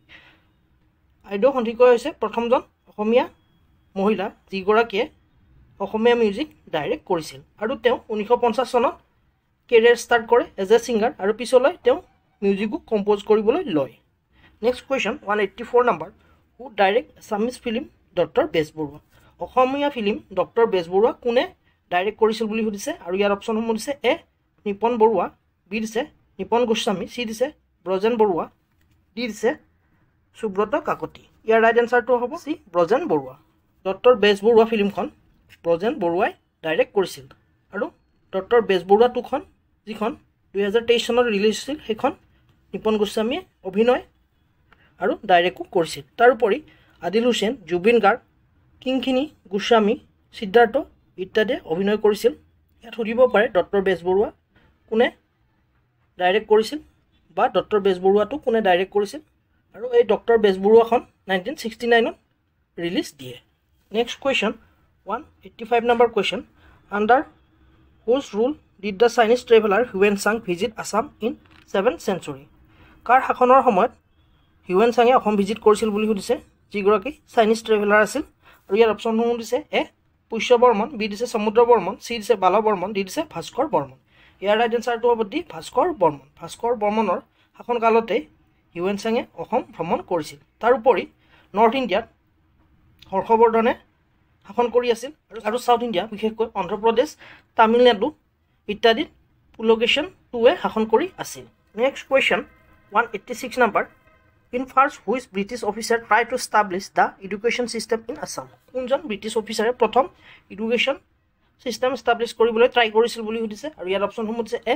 ছাৰ চাৰ্চিল ব্ৰুছ বি দিছে sir John Berry White C দিছে ছাৰ ডেভিড স্কট ডি দিছে ছাৰ হেনৰি কটন ইয়াৰ ৰাইট এনচাৰটো হ'ব চি ছাৰ ডেভিড স্কটে পোনপ্ৰথমে এডুকেশ্যন ছিষ্টেম ষ্টাব্লিছ কৰিবলৈ ট্ৰাই কৰিছিল next question 187 number in which year the British enact the Assam primary education act in Assam কোনটো বৰ্ষত অসম প্ৰাইমাৰী এডুকেশ্যন এক্ট ব্ৰিটিছসকলে অসমত কাৰ্যকৰী কৰিছিল আৰু ইয়াৰ অপশ্যনসমূহ দিছে এ 1915 বি দিছে 1923 চি দিছে 1926 ডি দিছে 1932 ইয়াৰ ৰাইট এনচাৰটো হ'ব চি 1926 অৰ্থাৎ 1926 চনতে ব্ৰিটিছে অসমত the Assam primary education act enact কৰে next question 188 number when the British was revised the Assam Primary Education Act কেতিয়া ব্ৰিটিছসকলে Assam primary education act revise কৰে বুলি সুধিছে আৰু ইয়াত অপশ্যনসমূহ দিছে এ 1928 বি দিছে 1929 চি দিছে 1930 ডি দিছে 1935 ইয়াৰ ৰাইট এনচাৰটো হ'ব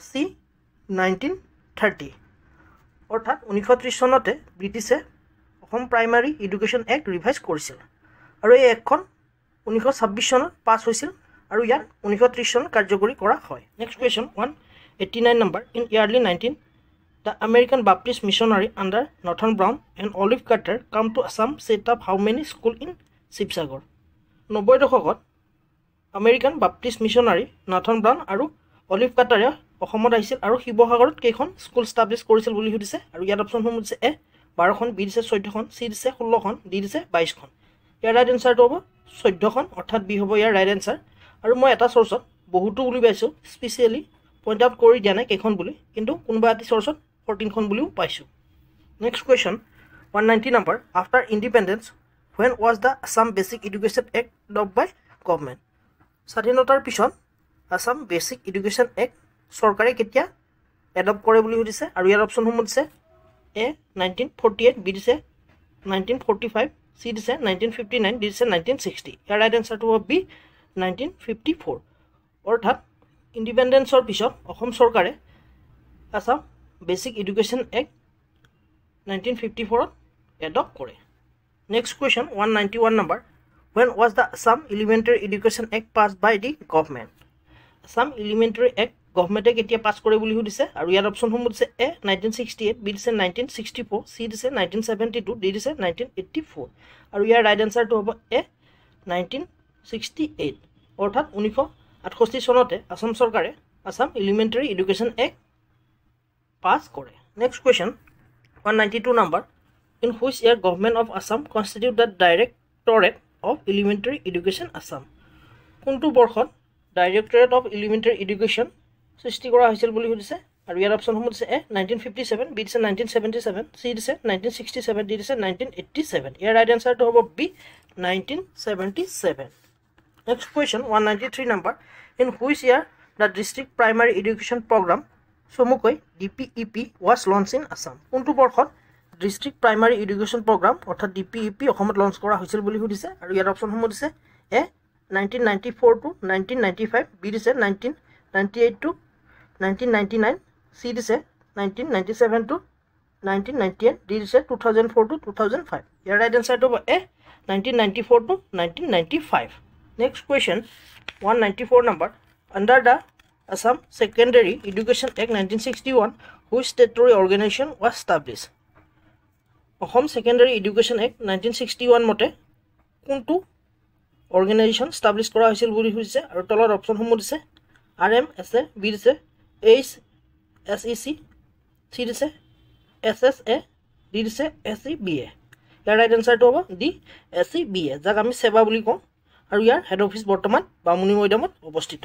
next question 195 number, in which mission doctor Jitendra Nath Goswami was the principal scientist. কোনটো মিছনৰ বাবে doctor Jitendra Nath Goswami principal scientist হিচাপে কাম কৰিছিল বুলি সুধিছে আৰু ইয়াত অপশ্যনসমূহ দিছে এ চন্দ্ৰয়ান, বি দিছে মাৰ্চ অৰ্বিট মিছন, চি দিছে চন্দ্ৰয়ান 2, ডি দিছে চন্দ্ৰয়ান 3। ইয়াৰ ৰাইট এনচাৰটো হ'ব এ চন্দ্ৰয়ান 1, অৰ্থাৎ চন্দ্ৰযান 1তে ডক্টৰ জিতেন্দ্ৰ নাথ গোস্বামীয়ে প্ৰিন্সিপাল সাইণ্টিষ্ট হিচাপে কাম কৰিছিল আৰু এই মিছনটো 2008 চনৰ অক্টোবৰত লঞ্চ কৰা হয়। তাৰোপৰি চন্দ্ৰয়ান 2 জুলাই মাহৰ 22 তাৰিখ 2019 চনত লঞ্চ কৰে, কিন্তু ই সম্পূৰ্ণৰূপে ছাকচেছ নহ'ল, আংশিকভাৱে ছাকচেছ হৈছে। নেক্সট চন্দ্ৰয়ান 3 14 জুলাই 2023 চনত লঞ্চ কৰে আৰু ই সম্পূৰ্ণৰূপে সফল হয়। Next question 196 number, which Assamese person invented the vacuum brake in train and was later conferred IRS, Indian railway service. IRSৰ ফুল মিনিংটো হৈছে Indian railway service by the British. কোনজন অসমীয়াই ভেকুৱাম ব্ৰেক আৱিষ্কাৰ কৰিছিল আৰু পিছলৈ যিটো ইণ্ডিয়ান ৰেলৱে ছাৰ্ভিচত ব্যৱহাৰ কৰা হৈছিল বুলি সুধিছে।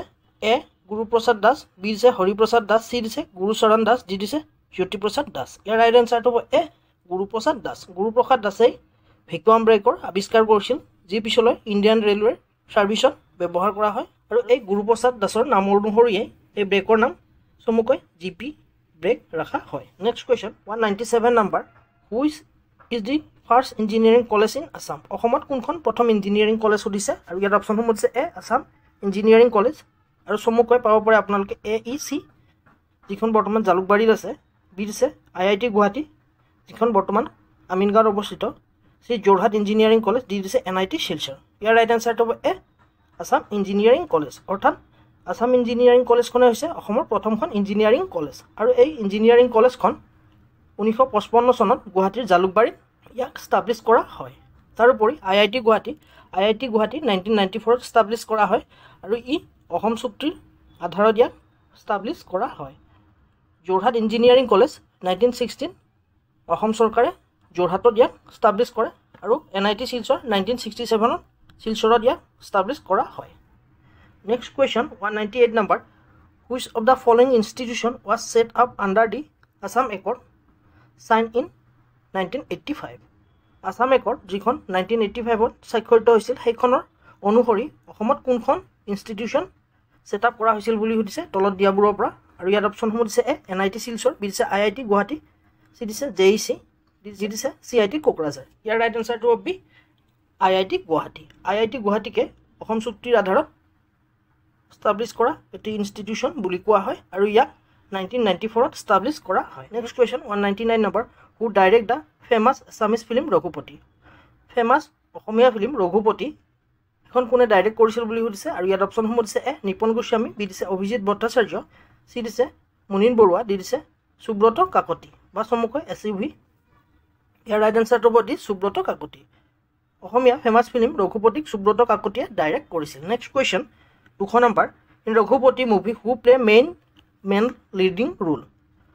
পুৰুষৰ কোনে মেইন লিডিং ৰোল লৈছিল বুলি সুধিছে আৰু ইয়াৰ অপশ্যনসমূহ দিছে এ ৰবি শৰ্মা, বি দিছে সিদ্ধাৰ্থ শৰ্মা, চি দিছে অৰুণ হাজৰিকা, ডি দিছে চুমকি কছাৰী। ইয়াৰ ৰাইট এনচাৰটো হ'ব এ ৰবি শৰ্মা। ৰঘুপতিখনত ৰবি শৰ্মাই মেইন হিৰৰ ৰোলটো অভিনয় কৰে। 201 number question, what are Chukuwa and Aroi. চুকুৱা এণ্ড আৰৈ কি বুলি সুধিছে।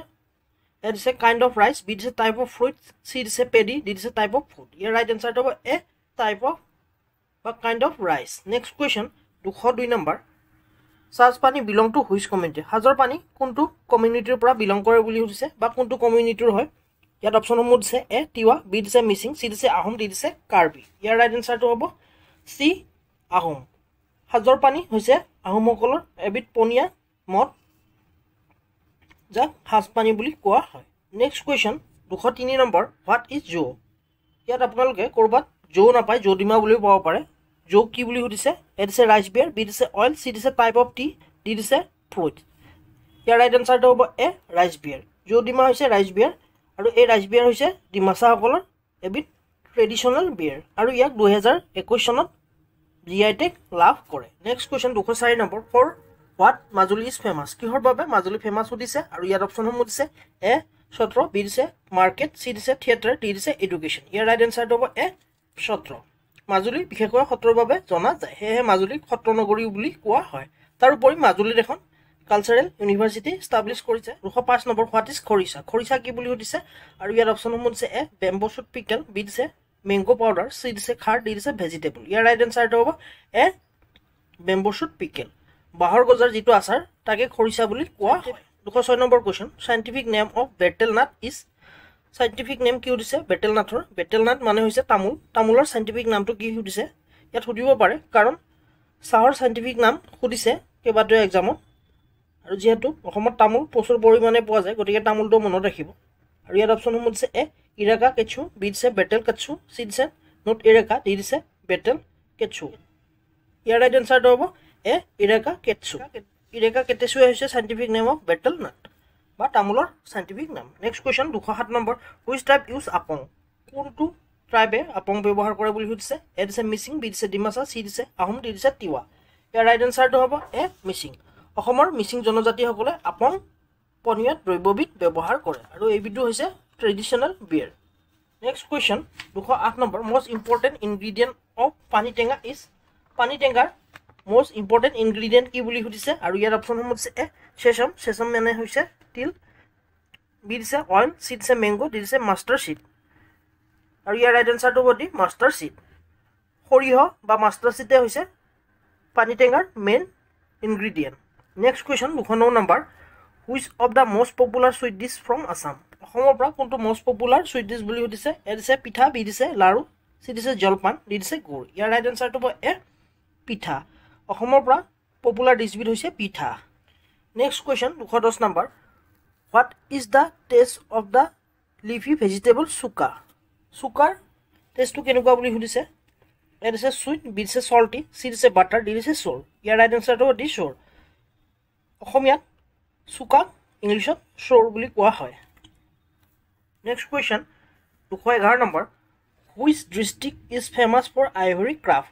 হাতীৰ শিল্পৰ বাবে অসমৰ কোনখন ডিষ্ট্ৰিক্ট বিখ্যাত বুলি সুধিছে আৰু ইয়াৰ অপশ্যনসমূহ দিছে এ নগাঁও, বি দিছে দৰং, চি দিছে বঙাইগাঁও, ডি দিছে বৰপেটা। ইয়াৰ ৰাইট এনচাৰটো হ'ব ডি বৰপেটা। হাতীৰ শিল্পৰ বাবে বিশেষকৈ বৰপেটা ডিষ্ট্ৰিক্ট বিখ্যাত। তাৰোপৰি অসমৰ বৰপেটা বিশেষকৈ হাতেৰে বনোৱা ফটকাৰ বাবে বিখ্যাত আৰু এই হাতেৰে বনোৱা ফটকা বিশেষকৈ বৰপেটা জিলাৰ গণকুছি অঞ্চলত পোৱা যায়। নেক্সট কুৱেশ্যন 212 নম্বৰ থুৰীয়া ইজ এ হোৱাট। থুৰীয়া কি বুলি সুধিছে আৰু ইয়াত অপশ্যনসমূহ দিছে এ অৰ্ণামেণ্ট, বি দিছে এ ৰেচিপি, চি দিছে এ স্পৰ্ট, ডি দিছে ট্ৰেডিশ্যনেল ক্ৰাফ্ট। ইয়াৰ ৰাইট এনচাৰটো হ'ব এ এন অৰ্ণামেণ্ট। থুৰীয়া হৈছে এবিধ মহিলাসকলৰ অলংকাৰ। আগতে আমি যেতিয়া সৰু আছিলোঁ তেতিয়া আমাৰ আইতাসকলক এই থুৰীয়া পিন্ধা দেখিছিলোঁ, কিন্তু আজিকালি ই প্ৰায় নোহোৱাই হৈছে। Next question 213 number which metal the Subansiri river was famous. কোনটো মেটেলৰ বাবে সোৱণশিৰি ৰিভাৰ ফেমাছ বুলি সুধিছে। এ দিছে জিংক, বি দিছে কপাৰ, চি দিছে গ'ল্ড, ডি দিছে আইৰণ। ইয়াৰ ৰাইট এনচাৰটো হ'ব চি গ'ল্ড। গ'ল্ড বা সোণৰ বাবে সোৱণশিৰি ৰিভাৰ ফেমাছ। আৰু এই সোৱণশিৰি নামটোত সোণ পোৱা যায় বাবে ইয়াৰ নাম সোৱণশিৰি ৰখা হৈছে বুলি কোৱা হয়। Next question 214 number who were the Toruwals. টৰুৱালছ কোন বুলি সুধিছে আৰু ইয়াৰ অপশ্যনসমূহ দিছে A people involve in the extraction of iron, B দিছে people involve in the extraction of gold, C দিছে people involve in the extraction of silver, D দিছে people involve extraction of copper. ইয়াৰ ৰাইট এনচাৰটো হ'ব A যিসকল লোক এক্সট্ৰাক্ট কৰাৰ বাবে বা খনন কাৰ্যত জড়িত তেওঁলোকে তিৰুৱাল বুলি কোৱা হয়। Next question 215 number the cloth offering during Bihu is call. বিহুৰ সময়ত যি কাপোৰ অফাৰ কৰা হয় বা দিয়া হয় তাক কি বুলি কোৱা হয় বুলি সুধিছে। এ দিছে গামোচা, বি দিছে চাদৰ, চি দিছে মুকচা, ডি দিছে বিহুৱান। ইয়াৰ ৰাইট এনচাৰটো হ'ব দি বিহুৱান। বিহুৱানকে বিহু সময়ত দিয়া হয় আৰু বিহু সময়ত যি কাপোৰ দিয়া হয় তাক বিহুৱান বুলি কোৱা হয়। তাৰোপৰি অপশ্যন চিটো মুকচা। মুকচা নলবাৰী ডিষ্ট্ৰিক্টত বিশেষকৈ পিন্ধিবৰ বাবে ব্যৱহাৰ কৰা গামোচা মুকচা বুলি কোৱা হয়। Next question 216 number copper and zinc R mix to make. Copper আৰু জিংক মিক্স কৰি কি বনোৱা হয় বুলি সুধিছে বা কি বনাবৰ বাবে কপাৰ আৰু জিংক মিক্স কৰা হয় বুলি সুধিছে। এ ব্ৰাছ মেটেল, বি দিছে ব্ৰঞ্জ, চি দিছে বেল মেটেল, ডি দিছে এলয়। ইয়াৰ ৰাইট এনচাৰটো হ'ব এ ব্ৰাছ মেটেল। ব্ৰাছ মেটেল বা কাঁহ বনাবৰ বাবে কপাৰ আৰু জিংক ব্যৱহাৰ কৰা হয়।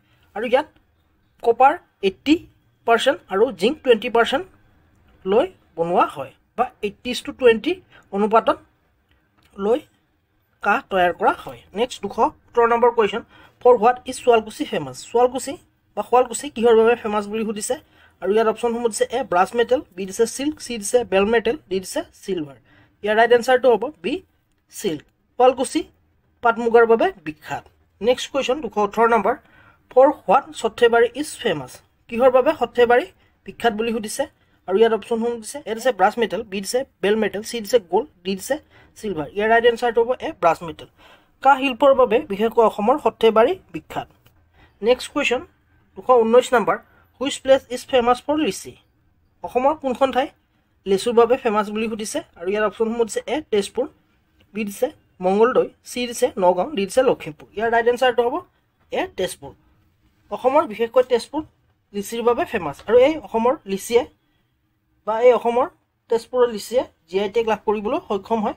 আৰু ই 2013 চনত GI টেগ লাভ কৰে। আৰু ই বিশেষকৈ সুগন্ধ বা ফ্লেভাৰ আৰু জুচ কোৱান্টিটি বা লেচুত যি প্ৰচুৰ পৰিমাণৰ ৰস আছে আৰু ইয়াৰ কালাৰৰ বাবে তেজপুৰৰ লিচি ফেমাছ। তদুপৰি তেজপুৰত বহুকেইবিধ লেচু পোৱা যায়। তাৰে এবিধ হৈছে বম্বেয়া, যিবিধৰ প্ৰায় মাৰ্কেট ডিমাণ্ড বহুত। প্ৰত্যেক বছৰে ইয়াৰ প্ৰতিটো লিচুৰ দাম 40 পৰা 70 টকা লৈ যায়। আৰু এই লিচু দেশ বিদেশলৈও ৰপ্তানি কৰা হয়। Next question 220 number, which rice beer from Assam got GI tag? অসমৰ পৰা কোনটো ৰাইচ বিয়াৰে GI টেগ লাভ কৰিছে। আৰু ইয়াত অপশ্যনসমূহ দিছে এ জো, বি দিছে সাজপানী, চি দিছে আপং, ডি দিছে জোঙা। ইয়াৰ ৰাইট এনচাৰটো হ'ব এ জো। জো বা জৌডিমাহে 2021 চনত অসমৰ পৰা GI টেগ লাভ কৰে। আৰু এই জো বা জৌডিমা হৈছে ডিমাছাসকলৰ এটি ট্ৰেডিশ্যনেল ৰাইচ বিয়াৰ। তাৰোপৰি সাজপানী হৈছে আহোমসকলৰ ৰাইচ বিয়াৰ। চি আপং দিছে, আপং হৈছে মিচিংসকলৰ ট্ৰেডিশ্যনেল ৰাইচ বিয়াৰ। অপশ্যন ডিটো দিছে জোঙা। জোঙা বিশেষকৈ গোৱালপাৰা জিলাত বিখ্যাত। এবিধ হৈছে ৰাইচ বিয়াৰ। চ' আজিলৈ মানে আশা কৰোঁ মোৰ ভিডিঅ'টিৰ জৰিয়তে আপোনালোকে উপকৃত হ'ব। যদি ভিডিঅ'টি ভাল লাগিছে লাইক কৰিব, কিবা আপগ্ৰেড কৰিবলগীয়া থাকিলে মোক কমেণ্ট কৰি জনাব। আৰু আপোনালোকৰ কোনোবা বন্ধু বান্ধৱী যদি অসম চৰকাৰৰ বিভিন্ন এক্সামৰ প্ৰস্তুতি চলাই আছে, পাৰিলে তেওঁলোকৰ সৈতেও চেনেলটো শ্বেয়াৰ কৰি দিব, যাতে আহিবলগীয়া এক্সামত তেওঁলোকৰো কিছু হেল্প হয়। তদুপৰি যোৱাৰ আগতে চেনেলটো ছাবস্ক্ৰাইব কৰিবলৈ নাপাহৰিব। আছাম আৰ্ট এণ্ড কালচাৰৰ এই চিৰিজটো ইমানতে সমাপ্তি মাৰিছোঁ। পুনৰ এটি নতুন চিৰিজ লৈ অতি শীঘ্ৰে লগ পোৱাৰ প্ৰতিশ্ৰুতিৰে আজিলৈ ধন্যবাদ।